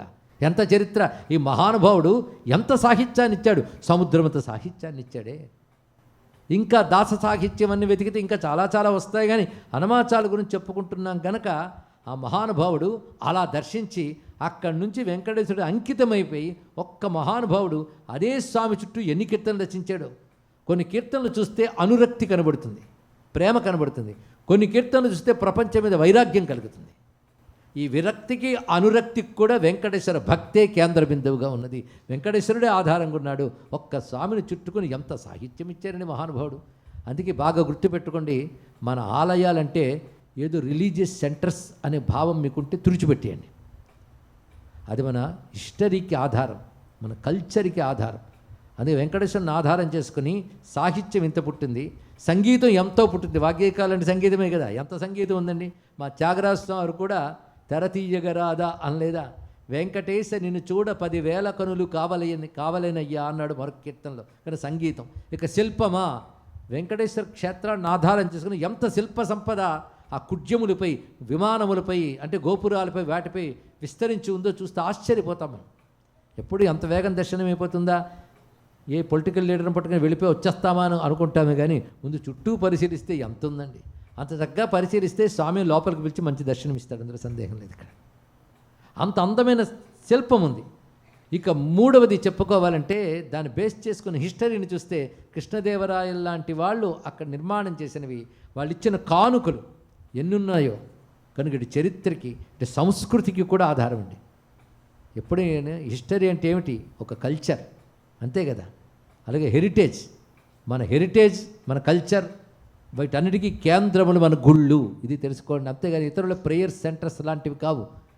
అలా భారతదేశ గుళ్ళ గురించి ఈ కోణంలో మీరు పరిశీలిస్తే అన్నమాచార్యుని ఒక భాగవతోత్తముడుగా మాత్రమే కాకుండా భాషా సంపదను మనకి ఇచ్చినటువంటి సాహిత్యవేత్తగా నమస్కరించాలి, సంగీత కోవిదుడిగా మనం నమస్కరించుకోవాలా లేదా? ఆ మహానుభావుడు ఇంత వాంగ్మయం ఇచ్చాడు. అలాగే మరొక మహాత్మురాలు ఉంది, తరిగొండ వెంకమాంబ అనేటువంటి మహాత్మురాలు. ఆవిడ అపారమైన సాహిత్యం రచించింది వెంకటేశ్వర స్వామి మీద. వెంకటాచల మాహాత్మ్యము అని తెలుగులో ఒక అద్భుతమైన ప్రబంధం రచించిందని. అది సంస్కృతంలో ఉన్న అనేక విషయములన్నీ ఒక చోటుకు తీసుకొచ్చి ఆమె రాసింది. తర్వాత తిరుమలలోనే ఆవిడ స్థిరపడిపోయింది. ఆవిడ ఉన్న కాలంలోనే దీనికి ఎంత మహిమ ఉండేది అంటే, ఆ రోజుల్లో అనేక మంది వచ్చి వరసలు కట్టేవారట ఆమె ఇంటి దగ్గర. ఎందుకంటే ఆ పుస్తకం చూసుకొని ప్రతులు రాసుకునేవారు. అప్పుడు ప్రింటింగ్ ప్రెస్లు లేవు కదా, వాళ్ళు కాపీస్ రాసుకుని వెళ్ళేవారట. అలా ఒక్కొక్కరు వచ్చి రాసుకుని వెళ్ళి పారాయణ చేసేవారు. అలా పారాయణ చేసేవారికి మహిమను చూపించేది గ్రంథం. అలాంటి మహాగ్రంథాన్ని ఒక కవయిత్రి తరికొంట వెంకమాంబ అని ఆమె రచించిందండి. నిజానికి ఆ కాలంలో మీరు అనుకుంటున్న గొప్ప దేశాలకి ఇక నాగరికత కూడా రాలేదు. ఆ సమయంలో ఒక స్త్రీ మహాకావ్యం రాసింది భారతదేశంలో అంటే, అప్పటికే భారతదేశపు స్త్రీలు కూడా ఎంత గొప్పగా ఉండేవారో ఆలోచించండి. హిస్టరీ బట్టి ఆలోచించండి. ఇలా ఆలోచించే దేశం గొప్పతనం కనబడుతుంది. అందుకే మన నిద్రపోతూ విని మన పిల్లలు కాళ్ళు ఊపుతూ ఎప్పుడు పూర్తి అయిపోతుందా అని ఇక్కడ కూర్చుని వింటే ఎలా అండి? ముందు నీకు ఏకాగ్రతే లేనప్పుడు విషయం ఎలా తెలుస్తుంది? విషయం తెలియనప్పుడు మూర్ఖత్వంలో ఉంటావు కదా. కనుక కళ్ళు తెరచి చెవులు విప్పుకొని మనసు పరచి వినాలండి ఈ విషయాలన్నీ కూడా. అప్పుడు అర్థమవుతాయి వీటి గొప్పతనం. ఎంత సంస్కృతికి నేను వారసుడిని తెలియాలి, ఎంతకాలం తెలుసుకోకుండా బతుకుతున్నాను చీ అని మన మీద మనకి యావగింపు కలగాలి. ఇక్కడ కళ్ళు చెమర్చాలి. ఎలాంటి చరిత్ర, ఎలాంటి సంస్కృతి. ఒక క్షేత్రం గురించి చెప్పుకుంటేనే ఎంత వచ్చింది. ఇలా అన్ని క్షేత్రాల గురించి చెప్తూ ఉంటే ఇక్కడ ఎప్పుడు పెర్మనెంట్గా ఉండిపోవాల్సి వస్తుంది. అంత ఉందండి ఇక్కడ. అంత ఉన్నటువంటి మహాచరిత్ర ఒక్కొక్క ఆలయానికి ఉన్నది. అది భక్తుల చరిత్ర, అది సంస్కృతి చరిత్ర, అది కళల చరిత్ర, అది చరిత్ర. అది అటువంటి అద్భుతమైన చరిత్ర ఆ ఆలయానికి ఉన్నది. అన్నమాచారం తలుచుకోగానే కలిగిన ఆనందంతో చెప్పుకుంటున్నాం. ఆ మహానుభావుడు ఎలా చూశాడు ఈ దివ్యక్షేత్రాన్ని. అందుకే ఆయన చెప్తాడు కీర్తనలో, తిరుమల గురించి ఆయన రాయింది లేదండి, ఎంత గొప్పగా రాశాడు. మనం వెతకాలే కానీ ఆ నారాయణుని వైభవం ఎన్ని కీర్తనలు రచించాడు. తమిళంలో ద్రవిడ వేదం అని ఒకటి ఉన్నది, 4000 అంటారు ఇక్కడ. అది 12 ఆళ్వారులు అందించినటువంటి పవిత్ర గ్రంథమైన 4000 నేటికి స్వామివారి ఆలయాల్లో కైంకర్యంగా వినిపిస్తూ ఉంటారు. అది మొత్తం 4000 పాసురాలు. కానీ ఒక్క ఈ మహానుభావుడు అందించింది 32,000 కీర్తనలు. ఇందులో విశిష్టాద్వైత సిద్ధాంతం అంతా కూడా కీర్తనలు చూపించాడు. వైష్ణవ సిద్ధాంతం అంతా అద్భుతమైన పరిశీలనతో ఆయన అందిస్తాడు. అంటే ఒక్కడు ఒంటి చేత్తు మీద రచించింది 32,000, అది మొత్తం అందరూ కలిపి రచించింది 4,000. అందుకే ఈయనకు బిరుదిచ్చారండి పంచాగమ సార్వభౌముడు అని. ద్రవిడ వేదాన్ని పంచాగం అంటారు, దానికి ఈయన సార్వభౌముట, పంచాగమ సార్వభౌముడు. ఆ కారణంగానే ఈయనకి సంకీర్తన ఆచార్యుడు అన్నారు. మొట్టమొదటి వాగ్గేయకారుడు ఈయన. తర్వాత వచ్చిన వాళ్ళే త్యాగరాజాదులందరూ కూడా.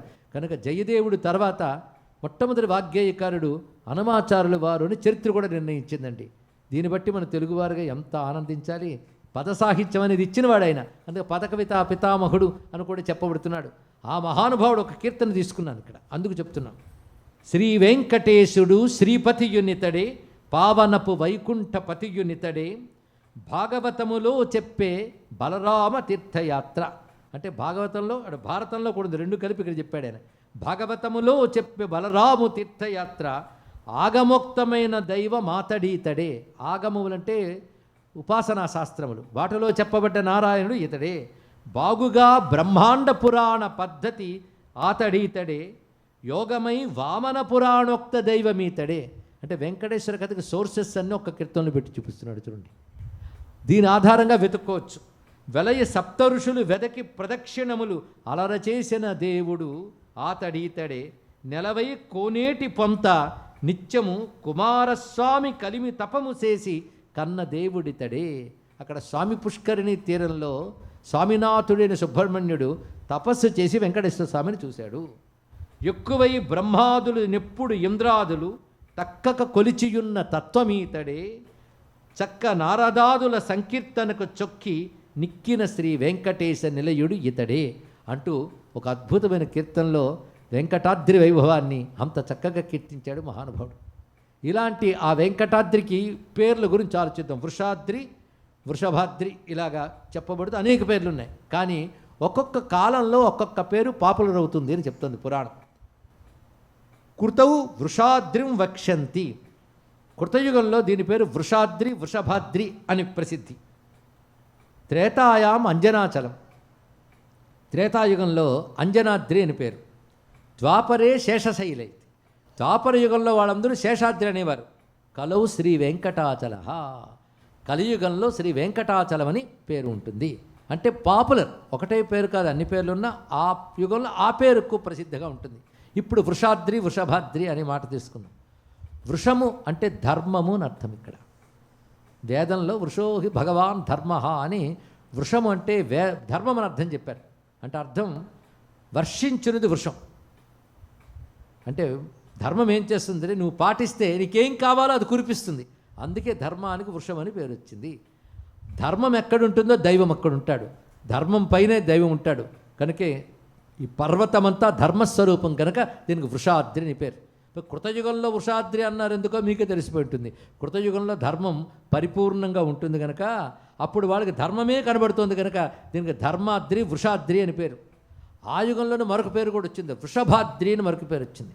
కారణం ఏంటంటే ఆ యుగంలో వృషభాసురుడు అని ఒక రాక్షసుడు ఉన్నాడు. వాడు లోకకంటకుడై ఉంటే దేవతలందరూ ప్రార్థన చేస్తే వెంకటేశ్వరుడు అశ్వారూఢుడే వెళ్ళి ఆ వృషభాసుర సంహారం చేశాడు. ఇప్పటికీ పారువేట ఉత్సవం అంటూ దీన్ని గుర్తు చేస్తూ ఉంటారు ఇక్కడ. అలా వెళ్ళి ఆయన వృషభాసుర సంహారం చేశాడు. కొంతమందికి ఏంటో చచ్చేటప్పుడు బుద్ధులు వస్తుంటాయి, అంతవరకు రావు. కొందరు చచ్చినా రాదు, అది వేరే విషయం. కానీ కొందరికి చచ్చేటప్పుడు బుద్ధి వస్తూ ఉంటుంది. ఇక్కడ ఆయన పోయేటప్పుడు బుద్ధి వచ్చిందిట. ఎందుకంటే ఎదురుగా విష్ణువుతో యుద్ధం చేస్తూ ఉంటే ఆయన దెబ్బలు తింటుంటే పాపాలు పోయి బుద్ధి వచ్చింది. బుద్ధి వచ్చి ఈ పాపదేహం పోతుంది, ఈ జీవుడికి నువ్వు సద్గతిస్తావు, నాకు తెలుసు నీ చేతిలో మరణించాను, కానీ నా పేరుతో ఈ కొండ ఉండేటట్టుగా కొంచెం ఆశీర్వదించవయ్యా అన్నట్ట. సరే ఈ కొండకు వృషభాద్రి అని పేరు కూడా పెడతారు అని చెప్పాడు. ఇలాగ వృషభాద్రి అని పేరు వచ్చింది. ఇది కృతయుగం నాటి గాథ. త్రేతాయాం అంజనాచలం, త్రేతాయుగంలో ఏం పేరు? అంజనాచలం.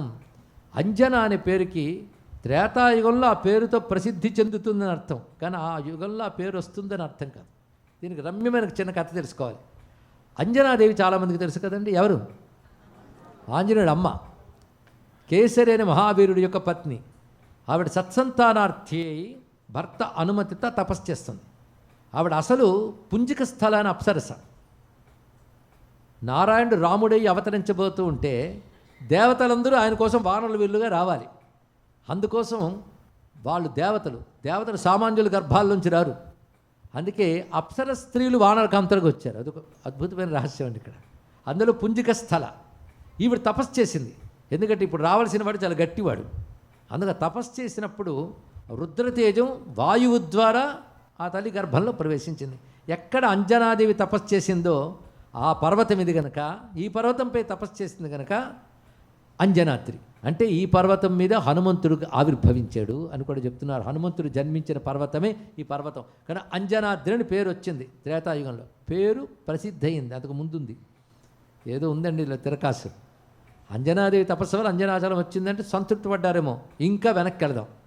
ఇది వేదం, ఇది ధర్మం అని కూడా చెప్పారు కదా. ఎందుకంటే వేదం ద్వారానే భగవంతుడు దొరుకుతాడు. ఈ పర్వతం మీదే విష్ణువు దొరుకుతున్నాడు. అది సంకేతం. వేదమే ధర్మం కనుక వృషాద్రి సరిపోయింది. వేదమునకు అంజనము అంటూ కొన్ని మంత్రాలకి పేర్లు ఉన్నాయండి వేదాల్లో. అంజనం అని ఎందుకు వచ్చిందంటే, సాధారణంగా ఏదైనా వస్తువు కనబడకపోతే అంజనం వేసి చూడడం అని అంటారు. ఇక్కడున్న పెద్దవాళ్ళు కొంచెం వినుంటారు. ఇక్కడ అంజనం వేసి చూశారండి. ఎప్పటికీ వేసుకున్న వాళ్ళు ఉన్నారండి. మీకు తెలిసేమో తెలియదు కానీ కొందరు పొలిటికల్ లీడర్స్ కేరళ దగ్గరికి వెళ్ళి అక్కడ అంజనం వేయించే వాళ్ళ దగ్గరికి వెళ్తారు. బయటకు సెక్యులరే కానీ వీళ్ళందరూ హోమాలు మొక్కుబళ్ళు తీసుకునే వాళ్ళే. తర్వాత పదవిలోకి వచ్చి హిందూ మతాన్ని నొక్కేయాలని చూసేవాళ్ళే, అది వేరే విషయం. మొత్తానికి అంజనం వేయడం అంటే కనబడిన వస్తువును కనబడేట్టు చేస్తుంది. జాగ్రత్తగా వినండి. లేని వస్తువుని ఇది పుట్టించదు. ఉన్న వస్తువే మనకు కనబడకుండా పోతే దాన్ని చూపిస్తుంది. అది అంజనం వేసి చూడడం అని ఇప్పటికి కనబడుతుంది. పూర్వం రోజుల్లో కొన్ని ఊళ్ళల్లో ఉండేవాళ్ళండి అంజనం వేసేవాళ్ళు. కనబడిన దాన్ని చూపిస్తారు. మరికొన్ని అంజనాలు ఉంటాయట. ఆ అంజనాలు ఏంటంటే కొన్ని మూలికలు తీసి అరగదీస్తే కాటుకొస్తుంది. కొన్ని అరగదీసి పెట్టుకుంటేట ఈ ఆకాశ మండలంలో కనబడని భూత ప్రేతాలు కూడా కనబడతాయట. ఆ వేరేదో చెప్పడని అడగండి నన్ను, ఎందుకంటే అవంతా చూడాల్సిన పర్సనాలిటీస్ కావు. అవి ఉంటాయి, ఉండనియండి. మరికొన్ని ఉంటాయట. అవి కొన్ని రకాల లోహాలు ధాతువులతో చేసి పెట్టుకుంటే లంకె బిందులు మొదలైన నిధి నిక్షేపాలు కనబడతాయట. అవి కూడా ఏంటో నాకు తెలియదు కానీ ఉన్నాయని శాస్త్రంలో చెప్తున్నారు. మొత్తానికి ఇలా రకరకాల అంజనాలు ఉంటాయి. అంటే కనబడిన వాటిని చూపిస్తాయి. అలాగా విశ్వమంతా నిండిపోయిన భగవంతుడు, ఆయన దేవతాశక్తులు ఉన్నాయి కానీ కనబడట్లేదు కదా. వాటిని చూపించేదాన్ని వేదము అంటారు, మంత్రం అంటారు కనుక దానికి అంజనం అని పేరు. అంజనం అంటే వేదమంత్ర భాగములు. ఇది వేదమయమైన పర్వతం కనుక ఇది అంజనాద్రి. దీన్ని బట్టి తెలుసుకోవాలంటే ఎవరూ చూడని దాన్ని చూసేవాడెవడో వాడు, ఎవరూ చూడదాన్ని చూపించేవాడెవడో వాడు. వాడిని ఒక్కసారి చూద్దాం. అందుకే ఒక మాట ఉన్నది, జ్ఞానాంజన శలాకయ. విన్నారు ఎప్పుడైనా? చక్షురున్మీలితం ఏన అజ్ఞానతిమిరాంధస్య జ్ఞానాంజన శలాకయ చక్షురున్మీలితం ఏన తస్మై శ్రీ గురవే నమః. ఎప్పుడైనా గురువు స్తోత్రం చదివితే ఇది వస్తుంది. అక్కడ జ్ఞాన అంజన అన్నాడు. జ్ఞానాంజనం అనేది పూయించి ఎవరూ చూడలేని భగవంతుడిని చూపింపజేసేవాడు గురువు గనక అని చెప్పారు. ఇక్కడ జ్ఞానాంజనాన్ని పూజించుతాడు ఇక్కడ. కనుకనే అంజనాదేవి కొడుకుని మాత్రమే కాకుండా ఎవరూ చూడలేని భగవతత్వాన్ని చూసి చూపించే గురుస్వరూపంగా ఆంజనేయ అని కూడా ఆయన పిలవచ్చండి. మొత్తాన్ని ఆంజనేయ స్వామి వారు కూడా ఇక్కడే పుట్టారట. కనుక అంజనాద్రి అంటే అంజనాదేవి తపస్సు చేసిన చోటు అనే అర్థంతో పాటు దానికి ముందు కంటికి కానరాని సత్యాన్ని చూపించే వేద మంత్ర శక్తి ఉన్న చోటు ఏదో అది అంజనాద్రి. ఇప్పుడు ఈ పేర్లో ఏవి బాగున్నాయి, ఏవి బాగులేవు అని మీరు అడగాలి. అన్నీ బాగున్నాయి. అయితే అన్నీ అర్థమైపోయాయి. వృషాద్రి, అంజనాద్రి, గరుడాద్రి. మరి వెంకటాద్రి ఏమిటయ్యా? కలిలో అందులో ఆ పేరు చాలా ప్రసిద్ధి. ఏమిటో దానికి శాస్త్రం మళ్ళీ తీసుకుందాం. వెంకటాద్రి, వెంకట, ఇది వికట వెంకట రెండు దగ్గర ఉంది. వికటం అనే మాటకి వికారం లోకంలో చెప్తున్నా, అది కాదు అర్థం. కటం అంటే హద్దు, వికటం విగత కటం అంటే హద్దు లేనిది, ఇన్ఫినిటీ, అనంతం అని అర్థం. కట అనంత తేజస్సుతో ప్రకాశిస్తుంటుందండి ఆ దివ్యమైన పర్వతం. మనం వెళ్ళి ఎంత ఉంటుందో ఆ పర్వతం వెళితే కొండను కొలవచ్చు, కానీ దాని నుండి వచ్చిన తేజస్సు చూడాలంటే ఈ కళ్ళు సరిపోవు. కొద్ది కాలం క్రితం, సుమారు 30 ఏళ్ల క్రితం కిర్లియన్ ఫోటోగ్రఫీ అని ఒకటి వచ్చింది, మీకు తెలుసో లేదో. ఇప్పటికి డెవలప్ అయ్యి చాలా మరికొన్ని ఫోటోగ్రఫీస్ వచ్చాయి, కానీ అప్పట్లో దాన్ని నిషేధం కూడా చేశారు. ఏదైనా వస్తువును చూపిస్తే దాని నుంచి వచ్చే ఎనర్జీ ఆరా అని ఫోటో తీసేది. వాళ్ళు భారతదేశంలో పాపులర్ గనక వెంకటాద్రిని ఫోటో తీయాలని చూస్తే గోల్డెన్ కలర్తో ఉన్న లైట్ బాగా కనబడింది అండి, అనంతమైన కాంతి. ఫోటోగ్రఫీ వస్తే కనబడింది, కానీ ఫోటోగ్రఫీ లేకపోతే ఉందనే కదా అర్థం. అలా మహా తేజస్సుతుంది.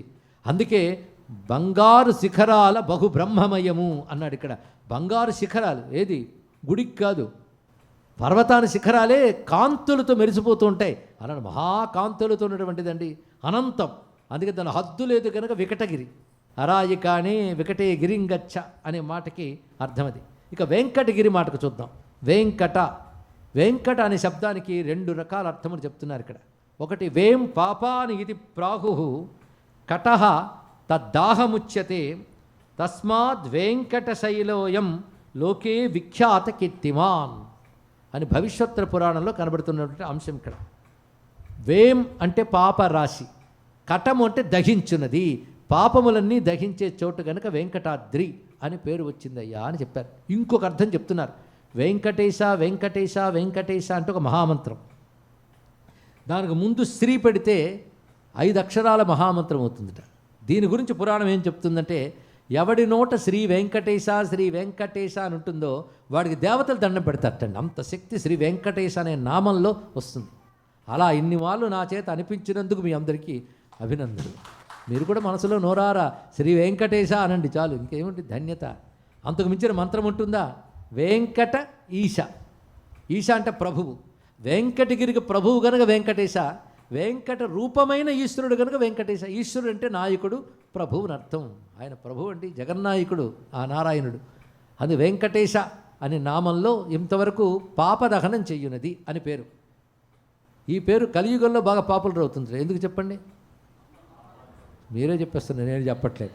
పాపాలు ఎక్కువ కనుక తగలెట్టుకోవడానికి చోటు అదిట. దీనికి సంబంధించి పురాణాల్లోనే గొప్ప కథ చెప్పారు. చాలా కాలం క్రితం జరిగిన కథ, అంటే కలియుగం వచ్చిన తర్వాత జరిగిన కథ అండి. ఇక్కడ ఆ రోజుల్లో పరీక్షణ్ మహారాజు వృత్తాంతం మీ అందరికీ తెలిసి ఉంటుంది. ఆయనకి 7 రోజుల్లో తక్షకుడనే పాము చేత కాటు వేయబడతాడు అని శాపం వచ్చింది. 7 రోజులు మరణం వస్తానని ఆయన భయపడలేదు. అది తెలుసుకోవాల్సింది. నాకు 7 రోజుల్లో మరణం కలుగుతుందని తెలిసింది. అది ఋషి కబురు పంపిస్తాడు, చెప్పించేసాడయ్యా నా కొడుకు, కనుక నీ జాగ్రత్త నువ్వు పడు అని చెప్పాడు. ఇక్కడ వెంటనే ప్రతిశాపం ఇచ్చే ప్రయత్నం చేయలేదు ఆయన. ఆయనకి తపస్సు ఉంది కదా. అయ్యో 7 రోజులు చచ్చిపోతానని భయపడలేదు. కొందరికి 7 రోజులు చచ్చిపోతారంటే ఆ క్షణమే చచ్చిపోతారు విని, గుండె ఆగిపోయి. అవునా లేదు ఇక్కడ? అలాంటిది నిర్భయంగా ఉన్నాడంటే ఆయన గొప్ప జ్ఞాని అండి, యోగి. అందుకే నాకు అదృష్టవశాత్తు ఎప్పుడు చచ్చిపోతానని తెలిసింది, కానీ ఎవడో ఎక్కువ కాలం బ్రతకడుగా, ఎప్పుడప్పుడు చచ్చిపోవలసిన వాడే. కానీ బ్రతుకున్నప్పుడే జన్మ సార్థకం చేసుకోవాలి. కనుక ఇంకా ఆయువు ఉందంటే తర్వాత చూసుకుందాం అనుకుంటాం. నా అదృష్టవశాత్తు 7 రోజుల్లో పోతానని తెలిసింది కనుక ఈ 7 రోజుల్లో క్షణం వ్యర్థం చేయనని చెప్పి గురువుని ఆశ్రయించి భగవత్కథతో తాదాత్మ్యం చెంది ముక్తి పొందిపోయాడు. అయితే ఆయన భగవత్కథ వింటూ హాయిగానే ఉన్నాడు. కానీ రాజు ఎలాగపోతాడు కదా అని ఎదురు చూస్తూ కూర్చోకూడదు. ప్రజలు రక్షించుకునే ప్రయత్నం చేయాలి, అవునా లేదా? అందుకే అక్కడ మంత్రులు సామంతులు ఏం చేశారంటే, ఈయనకి ఏ ప్రమాదం కలగకుండా, ఏ సర్పములు మొదలైన రాకుండా ఒంటి స్తంభం ఒక మేడ కట్టి దాని మీద ఈయన్ని బంధించి ఉంచారు. పైగా ఏ పాములు లోపలికి జొరబడకుండా ఈ ఔషధులు లాంటివి చుట్టూ వేసి ఉంచారు, ఎలాగైనా కాపాడదాం అనే ఉద్దేశంతో. ఆ సమయంలో దండోర వేయించారట మంత్రులు. ఇవన్నీ ఎవరైనా ఒక వైద్యుడు కానీ కాపాడితే, విషాల నుంచి బయటపెట్టే వైద్యం చాలా ఉంది, కానీ ఈ సర్పం ఉందే హైలీ పాయిజనస్, దానికి మందు ఉందో లేదో కూడా ఎవరికి తెలియదు. తక్షక అనే జాతికి చెందిన పాము, కానీ పాము పేరు తక్షకుడు కాదు, జాతి పేరు తక్షక జాతి. ఆ జాతి సర్పంగానే కాటు వేస్తే మందు దొరకడమే కష్టం. కనుక దానికి మందు ఉందో లేదో ఎవరికి తెలియదు, ఎవరు మందు కనిపెట్టలేదు అనే పరిస్థితి ఉంది. కానీ ఎవరైనా ఒకవేళ ఔషధి వేసి రాజుగారిని బ్రతికిస్తే వారికి ఇంత బంగారం ఇస్తాం, ఇంత ఆస్తి ఇస్తాం అంటూ ప్రకటన చేశారు. దానితో కాశ్యపుడు అనేటటువంటి ఒక విప్రుడు బయలుదేరాడు. ఆయన వేదము తెలుసు, ఆయుర్వేదము తెలుసు. కాశ్యపుడు అంటే కశ్యప వంశానికి గోత్రానికి చెందినవాడని అర్థం. ఆయన బయలుదేరి వెళుతున్నాడు. ఆయనకు తెలుసు ఏ సర్పానికైనా విరుగుడు ఆయన దగ్గర ఉంది, అలాంటి ఔషధాలు తెలుసు, మంత్రాలు తెలుసు. ఆయన బయలుదేరి వెళ్తుంటే అడవుల్లో ప్రయాణం చేస్తున్నాడు. తోవలో ఒక బాటసారి కలిశాడు ఆయనకి. కలిసి ఎక్కడికి వెళ్తున్నావు అని అడిగాడు. మరి బాటసాల కోసం కబుర్లు ఆడుకుంటారు కదా. అంటే నేను రాజుగారి దగ్గరికి వెళ్తున్నాను. నువ్వు దండోర విన్నావేంటి అన్నాడు. విన్నాను. అంటే నువ్వేం చేయగలవు అంటే ఎలాంటి సర్ప విషాన్నైనా నేను పోగొట్టగలను అన్నాడు. అబ్బా, అంత సమర్థుడువా? ఇది మామూలు సర్పం కాదుట, తక్షకుడైన సర్పంట. దాని విషయాన్నైనా పోగొట్టగలవంటే అది కూడా పోగొట్టగలను అన్నాడు. ఒకసారి పరీక్షించి చూద్దామా అని అడిగాడు పక్క ఆయన. చూద్దాం అన్నాడు. అసలు నువ్వెవడు వేయ అడగడానికి అన్నాడు. ఆ తక్షకుడిని నేనే అన్నాడు ఈయనకి. ఆ తక్షకుడు, ఎందుకంటే సర్పాలకి కామరూప శక్తి ఉంటుంది, అలాంటి దేవతా సర్పాలకి. అప్పుడు ఇద్దరి మధ్య ఛాలెంజ్, నేను నీ విషయాన్ని పోగొట్టగలనని. అయితే ఒక పని చేస్తాను, ఇక్కడి చెట్టుకు నేను కాటు వేస్తాను, ఆ విషప్రభావంతో ఇది మొత్తం మాడిపోతుంది, నీ మందుతో తిరుగు బతికించగలవా చూస్తాను అంటాడు. సరే నీ ప్రయత్నం చేయి అంటాడు. ఈయన కాటు వేస్తాడు. వెంటనే చెట్టు పచ్చదనం పోయి ఎర్రగా మారిపోతుందండి. వెంటనే తాను ఔషధిని మంత్రాన్ని ప్రయోగిస్తాడు. మళ్ళీ చెట్టు పచ్చగా వస్తుంది. ఇక్కడ ఆశ్చర్యపోతాడు. అబ్బో, నువ్వు వెళితే బతికించేసిట్టున్నావు రాజుని. అంటే నేను కాటు వేసిన వ్యర్థం చేస్తాను నువ్వు, కానీ ఇది శాపం, నేను చేసి తీరాల్సిందే, కాబట్టి నువ్వు వెనక్కి వెళ్ళిపో అన్నాడు. నేను ఎందుకు వెనక్కి వెళతా, నేను సాధించి తీరుతాను. ఎంత ఇస్తానన్నాడేమిటి అని అన్నాడు ఇక్కడ. అంటే ఇంత ఇస్తానన్నారు బంగారం అని, దానికి 3 రెట్లు నేను ఇస్తాను, వెనక్కి వెళ్ళిపో అన్నాడు ఇక్కడ. అప్పుడే కలికాలం ప్రవేశించిందిగా. అందుకే బుద్ధి కొంచెం దాని మీద ఆశపడిందండి. అక్కడ నిజంగా పురాణం చదివితేనండి బ్రతుకులు బాగుపడిపోతాయి. వైద్యుడి నియమాలు చెప్తాడు అక్కడ కొన్ని అధ్యాయాలు. అవి నిజానికి ప్రతి దేశంలో దేశ భాషలో ట్రాన్స్లేట్ చేసి మెడిసిన్ చదువుతున్న స్టూడెంట్స్కి హాస్పిటల్స్కి పంపితే బాగుంటుంది అనిపించిందండి. అన్నీ చెప్తాడు ఇక్కడ. వైద్యుడు ఎలా ఉండాలో చెప్తాడు. ప్రాణం పోతుందన్న తెలిసినప్పటికీ కూడా చివరి వరకు రక్షించే ప్రయత్నం చేయాలి వైద్యుడైన వాడు. చివరి వరకు రక్షించాలి. అంతేగాని వెంటిలేటర్ల మీద పెట్టి మరింతసేపు ఛార్జ్ చేయొచ్చు, హాస్పిటల్ ఛార్జ్ ఈ ఛార్జ్ కలిపి మరింత డబ్బు సంపాదించవచ్చు అని చచ్చిపోయిన వాడిని కూడా వెంటిలేటర్ల మీద పెట్టి పాపం చేయమని చెప్పట్లేదు ఇక్కడండి. అలాంటి జరుగుతున్న విషయం మీకు తెలుసు. అందుకే గ్రహించవలసింది ఏంటంటే ప్రయత్నం చేయాలి చివరి వరకు. అది వైద్య నియమాల్లో ఒకటి.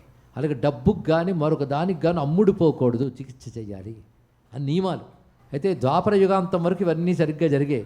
కలియుగం అప్పుడే ప్రారంభమైపోయింది. కృష్ణ పరమాత్మ వెళ్ళిపోయాడు కనుకనే క్రమంగా కలి వస్తున్నాడు. ఆ కలి వచ్చినప్పుడు బుద్ధుల్లో మార్పులు వస్తుంటాయండి. ఇప్పుడా కొత్తగా వచ్చేది లేదు, అవే ఉంటాయి ఆ బుద్ధులే, కలి బుద్ధులే. ఇది ముదిరిపోయింది కదా. ఆఖరికి ఇవి చెప్తే విని స్పందించే సెన్సిటివిటీ కూడా పోతుందండి. వచ్చేసిందా లేదా ఆ కాలం. ఎంత వింటూ అలాగున్నారు అంటే కలిపురుషుడు తలకాయ నుంచి పాదం వరకు వాళ్ళల్లో ఉన్నాడని అర్థం. ఇక్కడ ఆ స్పందనేది బాధపడాలే. ఆ నియమాలన్నీ ఉంటాయి. కానీ డబ్బు మీద ఆశపడి సరే అని డబ్బు తీసుకు వెనక్కి వెళ్ళిపోయాడండి. ఇక్కడ రాజుగారు ఎలాగూ వెళ్ళిపోయారు. చిత్రం ఏంటంటే తిరిగి ఈయన వెళ్ళాక ఈయనతో ఇంకే పండితుడు కానీ సాటి వాళ్ళు కానీ దగ్గరికి చేర్చలేదు. సాటి వైద్యులు, అదేవిధంగా సాటి విప్రులు, వేదవేత్తలు ఎవరు ఆయన దగ్గరికి చేర్చలేదు. విషయం తెలిసిపోయింది. వాళ్ళు డబ్బుకు ఆశపడి వెనక్కి వచ్చేసాడు అన్న విషయం తెలిసాక వాడిని ఎవరు చేరదీయలేదుట. పూర్వం అలా ఉండేది. అపాంక్తేయులు అంటారు వాళ్ళని. అపాంక్తేయులు అంటే వాళ్ళతో కలిసి భోజనం చేయరాదు. దుష్ట ప్రవృత్తి ఉన్న వాళ్ళని పక్కన కూర్చోపెట్టుకున్నా, ఒక్కసారి మీరు శ్రద్ధగా వినాలని ప్రవచనానికి వచ్చిన పక్కవాడు కొనుక్కుతుంటే మీకు వచ్చి తీరుతుంది అక్కడ. అది సహవాస దోషం అండి. దానికి ఏం చేస్తాం ఇక్కడ. అందుకే దుష్టుల సాంగత్యం చాలా చెడ్డదంటారు. వాళ్ళతో కలిసి భోజనం చేయకూడదు, వాళ్ళతో ఏకాసన ఏకశయ్యకూడదు, ఇవన్నీ శాస్త్రం చెప్తుంది. అందుకు పూర్వం వెలివేయడం ఉండేది. వెలివేయడం అనేది వివక్షలు భేదాలు కాదు, ఇలాంటివి ప్రధానంగా. ఒక చెడ్డ పని చేసిన వాళ్ళని సమాజం దూరం పెడితే సమాజ భీతితోనైనా చెడ్డ పని చేయకుండా ఉంటారు అనే ఉద్దేశంతో ఇది ఉంది. కానీ ఎవరో తెలుసుకుని ఎవరో చేస్తారని కాకుండా వారికి వారే పక్కన పెట్టేవారట. ఆయన వస్తే చాలా అందరూ లేచి వెళ్ళిపోయేవారు. ఇదివరకు ఆయన వచ్చినప్పుడు రానైనా కూర్చొని ఏదో మంచి మాట్లాడేవారు, లేచి వెళ్ళిపోయేవారు.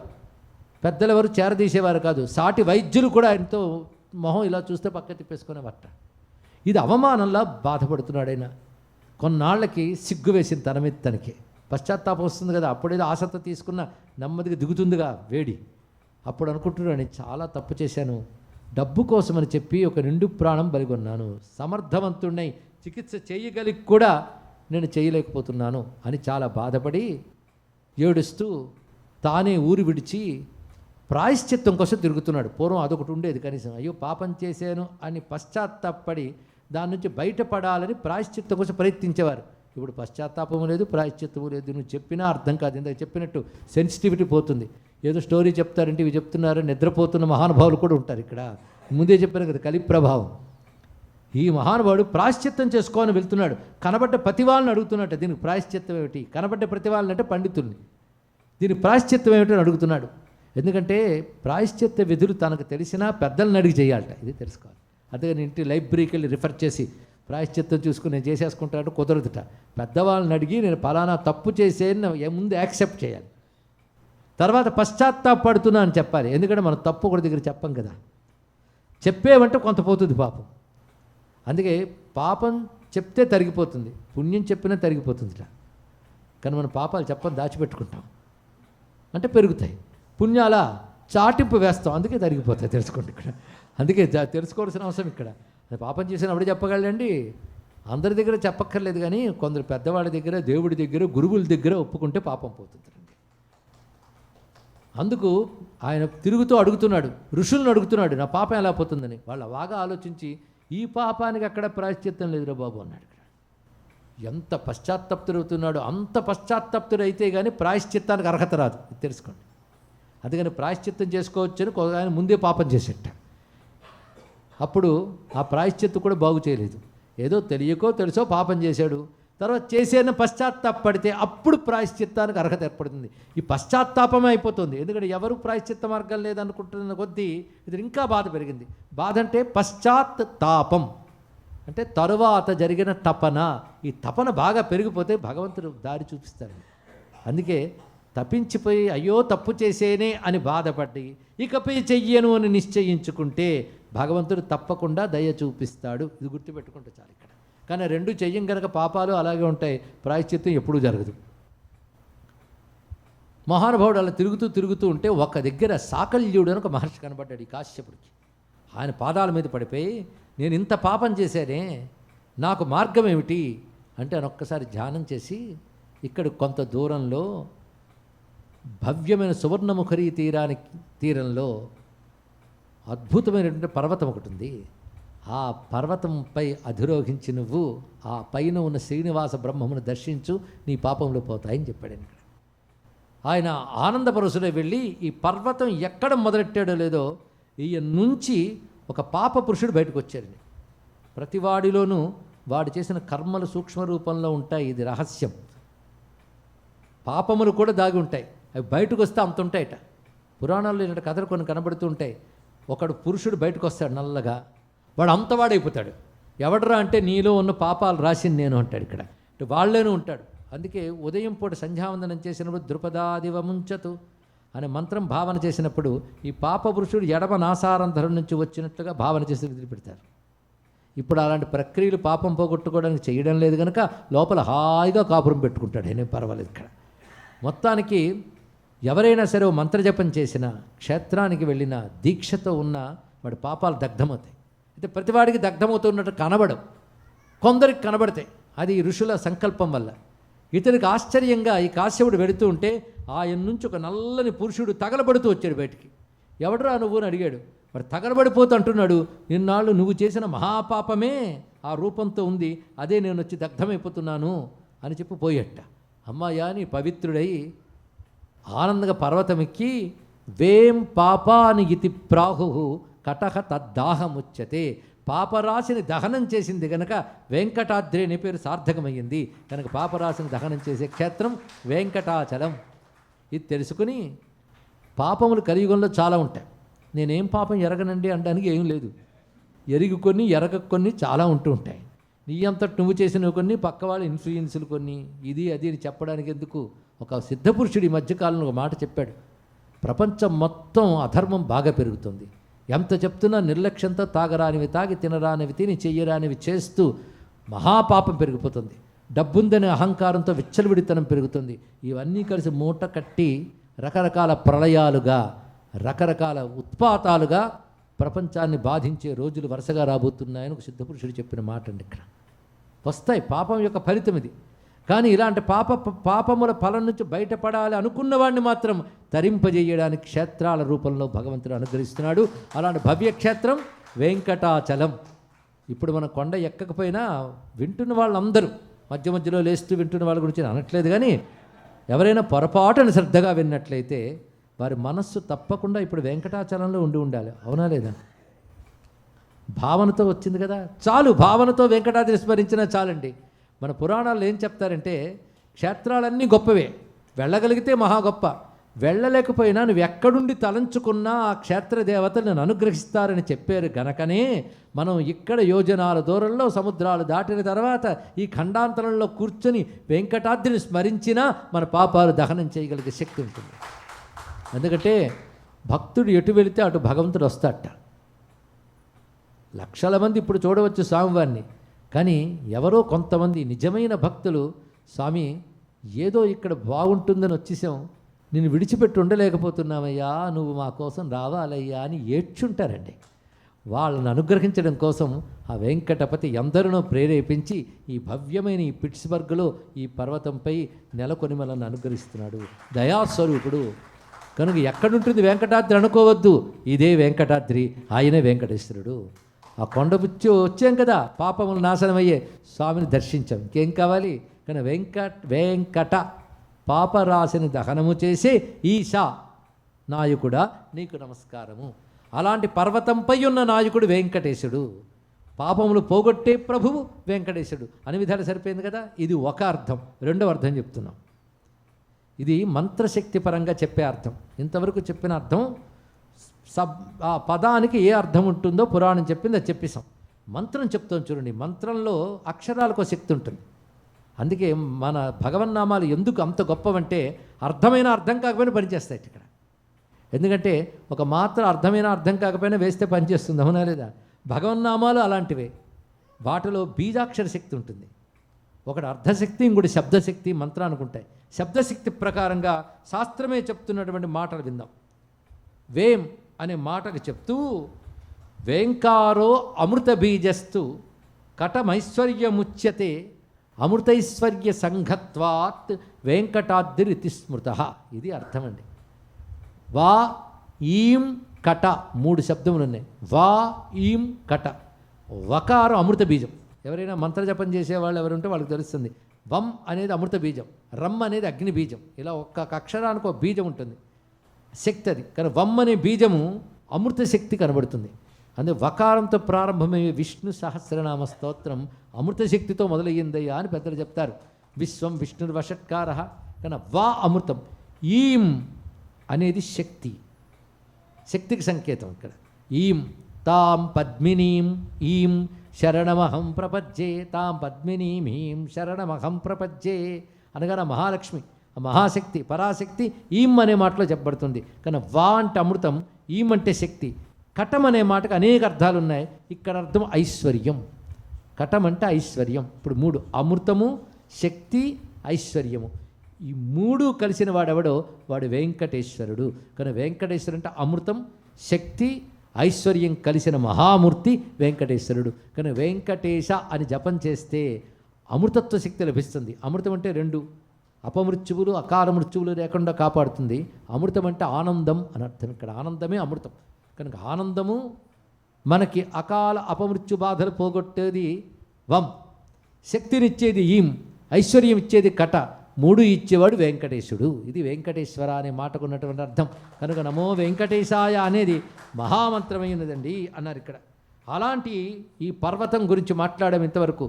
ఈ పర్వతం గనులకు ఇది చెప్పు కాళ్ళ నెక్కగా దగదు అని చెప్పారు. అందుకే పర్వతం ఎలా ఎక్కాలో చెప్పారండి. ఎక్కేటప్పుడు ఒక మంత్రం చెప్పుకొని ఎక్కాలట. ఆ మంత్రం మనకు పురాణం చెప్తోంది, అది అందరం మనకు పనికొస్తుంది చెప్పుకుంటున్నాం మనసులో. స్వర్ణాచల మహాపుణ్య, పర్వతాన్ని సంబోధిస్తున్నారు. స్వర్ణాచల అంటే బంగారు పర్వతం అని పేరు ఈ కొండకి. అదే స్వర్ణాచల మహాపుణ్య అంటే అత్యంత పవిత్రమైన దానా ఓ మహాపర్వతమా. సర్వదేవ నిషేవిత, సర్వదేవతల చేత సేవించబడుతున్న పర్వతమా. బ్రహ్మాదయోపి యం దేవాః సేవంతే శ్రద్ధయా సహ తం భవంత మహం పద్భ్యాం ఆక్రమేయన్ నగోత్తమ. బ్రహ్మాది దేవతలు కూడా ఏ పర్వతాన్ని సేవిస్తారో ఆ పర్వతాన్ని నేను కాళ్ళు పెట్టి ఎక్కుతున్నందుకు నన్ను క్షమించు అన్నట. దేవతలు ఒక విధంగా ఇక్కడ సంతోషంగా వస్తారట. ఎందుకంటే వాళ్ళకు పాదాలు నేల కానవు దేవతలకి. అది దేవతలు వచ్చారా మనుషులు వచ్చారని తెలియని వాళ్ళ పాదాలు చూసుకుంటూ వెళ్ళండి. దేవతలను సులభంగా కనబడరు అనుకోండి, దేవతల పాదాలు నేల కాను, అందుకు వాళ్ళు ఇక్కడ కొద్దిగా సంతోషిస్తారట. మనకు ఆ నేలకు ఆనక తప్పవు కదా, తప్పని పని చేస్తున్నాం కానీ క్షమించమని అడగాలట. అది చెప్తున్నారు ఇక్కడ.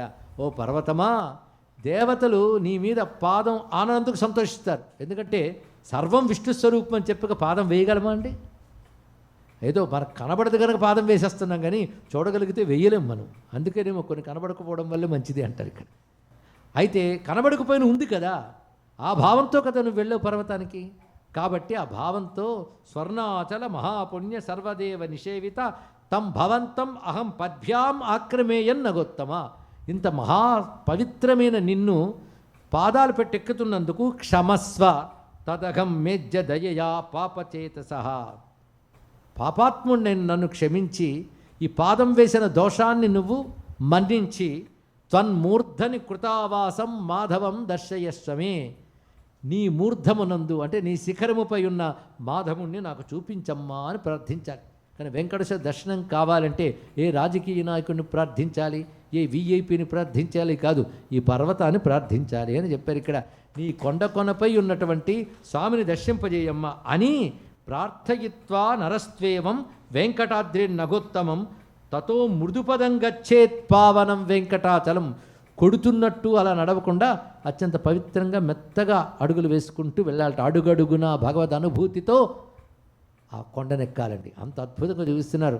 అలాంటి పర్వతము ఈ దివ్యమైన వెంకటాద్రి. ఇది శేషాద్రి, ఇది వృషభాద్రి, ఇది వృషాద్రి, ఇది నారాయణాద్రి, ఇది అంజనాద్రి, ఇది గరుడాద్రి, ఇది స్వర్ణాద్రి, ఇది రత్నాద్రి, ఇది నృసింహాద్రి, ఇది వరాహాద్రి. ఇన్ని పేర్లతో ఉన్నటువంటి ఆ పవిత్రమైన వెంకటగిరి శ్రేణులకు మనం నమస్కారం చేసుకుంటూ ఉన్నాం. అలాంటి పవిత్రమైన వెంకటగిరికి నమస్కారం చేసుకుని ఇప్పుడు ఆ కొండపై ఉన్నవాడి దగ్గరికి వెళ్ళాలి. అంతే కదా, పర్వత స్వరూపం అవగాహన అయింది కదా. అలాంటి పర్వతానికి నమస్కారం చేయాలి. ఇంకొక రహస్యం ఉందండి. ఈ పర్వతం పైన నారాయణుని అన్ని రూపాలు ఉంటాయి. ఎన్ని రూపాలు నారాయణుడివి? మీరు దశావతారాలు అంటారు, కానీ ఒక్క అవతారంలో మళ్ళీ చాలా రూపాలు ఉన్నాయి. ఉపాసకులకి ఈ విషయం తెలుస్తుంది. కృష్ణమంత్ర ఉపాసకుల్లో గోపాలకృష్ణ మంత్రాలు బోల్డ్ ఉన్నాయి, లెక్కలేని కృష్ణమూర్తులు ఉన్నాయి, వేల సంఖ్యలో ఉంటారు కృష్ణులు. మనకు బాలకృష్ణుడు మొదలుకొని విశ్వరూపం చూపించే కృష్ణుడికి ఎన్ని కృష్ణులు లేరు. ఇలాంటి కృష్ణ రూపాలన్నీ ఉంటాయండి వెంకటాద్రిపై. అలాగే రాముడి రూపాలన్నీ అక్కడే ఉంటాయి, నృసింహ రూపాలన్నీ ఉంటాయి. భగవంతుడి సర్వరూపములు ఉన్న చోటు వెంకటాద్రి. అందుకే వెంకట వైకుంఠ రెండిటికి దగ్గరతనం చూడండి. వేరే వైకుంఠం ఎక్కడో ఉండవచ్చు, మనకెందుకు? వైకుంఠం వెంకటాద్రి రూపంలో ఉంది. అక్కడ నారాయణుడు అన్ని రూపాలతో ఉన్నాడు, ఇది తెలుసుకోవాలి. కానీ ఏ యుగంలోనైనా ఆపద వస్తే భగవంతుడు మొరపెట్టుకోవాలి అంటే ఋషులు కూడా వెంకటాద్రికి వచ్చి భగవంతుని ధ్యానం చేస్తారు. అక్కడుంటే వైకుంఠంతో కనెక్షన్ గట్టిగా ఉంటుంది మనకి. అంటే అక్కడ సిగ్నల్స్ బాగుంటాయి అన్నమాట. వైకుంఠం సిగ్నల్స్ అందడానికి అనువైన చోటు వెంకటాద్రి మాత్రమే. అందుకే ఒకప్పుడు దశరథుడు తన పిల్లలు కలగట్లేదని చెప్పి అనేక తీర్థయాత్రలు చేశాడు. అయితే అవన్నీ రామాయణంలో చెప్పలేదంటే అన్నీ ఎక్కడ చెప్తారు, బోళ్ళు ప్రయత్నాలు చేశాడని చెప్తారు. ఆ ప్రయత్నాల గురించి పురాణాలు మరొక చోట చెప్తుంది. అలా అనేక క్షేత్రయాత్రలు చేసి పర్వతానికి వచ్చేటప్పటికి అనేక విధ మహర్షులు తపస్సు చేస్తూ కనబడ్డారు. ఇక దశరథ మహారాజు కదా, ఆయన వాళ్ళతో మీరు ఎవరిని ఉద్దేశించి తపస్సు చేస్తున్నా అన్నారు. నారాయణను ఉద్దేశించాం. ఏమిటి? రావణాది రాక్షసుల బాధలు ఎక్కువయ్యాయని ఆ స్వామికి మొరపెట్టుకుంటున్నాం అంటే ఈయన కూడా కూర్చొని అక్కడ మొరపెట్టుకుంటున్నట్ట. అప్పుడు భగవాన్ నిర్ణయించుకున్నాడు, ఈయనకే పుత్రుడిగా వస్తాను నేను అని నిర్ణయించుకున్నాడు. కనుకనే భగవంతుడు అవతరించి దిగాలి అంటే వెంకటాద్రి నుంచే వింటాడు, వెంకటాద్రిలోనే ఉంటాడు, వెంకటాద్రి నుంచే దిగి వస్తాడు. ఇది వైకుంఠ స్వరూపమే వెంకటాద్రి అనే భావం తెలుసుకుని వైకుంఠ నివాసుడైన నారాయణ బ్రహ్మమే. భగవంతుడికి రెండు రూపాలు ఉంటాయి. సకల వ్యాపకుడైన సర్వజీవుల్లో అంతర్యామగా ఉన్నవాడైనే అటువంటి భగవానుడు వైకుంఠాది లోకమనందు పరంధామముగా ఉంటాడు. ఆయన అక్కడ ఆ మహాభక్తులు యోగులు చిట్ట చివరికి అక్కడ చేరతారు. అది వైకుంఠం పరంధామం. కనుక సర్వవ్యాపకమైన నారాయణుడు మాత్రమే కాకుండా పరంధామమునందు ఉంటాడు వైకుంఠం. అది వర్ణన పురాణాల్లో కనబడుతుంది. మూడవది అవతారమూర్తులుగా వస్తాడు. ఈ అవతారమూర్తుల్లో రామ కృష్ణ మనందరికీ తెలిసినటువంటివి. అవతారము చాలించేసినా కూడా ఆ నామమును జపిస్తూ ఆ రూపాన్ని ధ్యానిస్తూ ఆ చరిత్రను మననం చేస్తే ఉన్న నారాయణుడు ఆ రూపంతోనే అనుగ్రహిస్తాడు. కనుక రామావతారం తర్వాత రామభక్తులు, కృష్ణావతారం తర్వాత కృష్ణ భక్తుల్ని నేటికి మనం చూస్తున్నాం కదా. కానీ అవతార కాలంలోనే కాకుండా అవతారం తర్వాత కూడా కాపాడతాట. ఇది కాకుండా మరొక స్వరూపం ఉంది. ఇప్పటికి మీరు బాగా ఆలోచిస్తే 3 రూపాలు వచ్చాయి. ఒకటి సర్వవ్యాపకం, ఇది అలాగూ కనబడదు కానీ ఉంది. వైకుంఠం, అది కనబడదు కానీ ఉందో అని ఒప్పుకుందాం. అవతారముల ఆ కాలంలో వాళ్ళు చూశారు. ఇంకొకటి ఉంది, మన చేత ఆరాధింపబడడం కోసం, అనుగ్రహించడం కోసం ఒక క్షేత్రంలో తనను తాను వ్యక్తపరుచుకుంటాడు. అలా వ్యక్తపరుచుకున్న అవతారములు అర్చావతారములు అని అంటారు ఇక్కడ. అలాంటి అర్చావతారములు క్షేత్రాల్లో ఉన్న భగవానుడు. కనుక ఆ వెంకట అద్రిపై ఉన్న వెంకట ఈశుడు శ్రీనివాసుడు అనే పేరుతో అర్చామూర్తిగా ఆవిర్భవించాడు. ఏ విధంగా ఆవిర్భవించాడు, ఆవిర్భవించి ఎలా అనుగ్రహించాడు, ఆయన లీలలేమిటి, తత్వం ఏమిటో రేపు తెలుసుకుందాం. అయితే ఇప్పుడు శుక్రవారం కనుక మనం ఖచ్చితంగా 6 అనుకుని ఖచ్చితంగా 7 ప్రారంభించగలిగాం. రేపు ఎలాగూ సెలవు గనక మనం రేపు 6 గంటలకే ప్రారంభించడానికి సిద్ధమవుదాం. సర్వం శ్రీ వెంకటేశ్వర చరణారవిందార్పణమస్తు. స్వస్తి. శ్రీ వెంకటేశాయ నమః.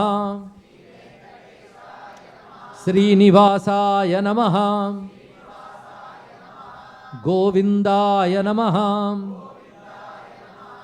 ఇప్పటికిందులో ఈ మంత్రంలో 2 నామాలకు అర్థం చెప్పుకున్నాం కదా. ఏమిటి? శ్రీ వెంకటేశ గోవింద, శ్రీనివాస మిగిలింది. అదేమిటో రేపు తెలుసుకుందాం మనం. సర్వం శ్రీనివాసార్పణమస్తు. శ్రియకాంతాయ కళ్యాణనిధయేన ధేర్థినాం శ్రీవేంకటనివాసాయ శ్రీనివాసాయ మంగళం. శ్రీమద్రమారమణ గోవిందో హరి గోవింద. నమః పార్వతీపతయే. హర హర మహాదేవ హర.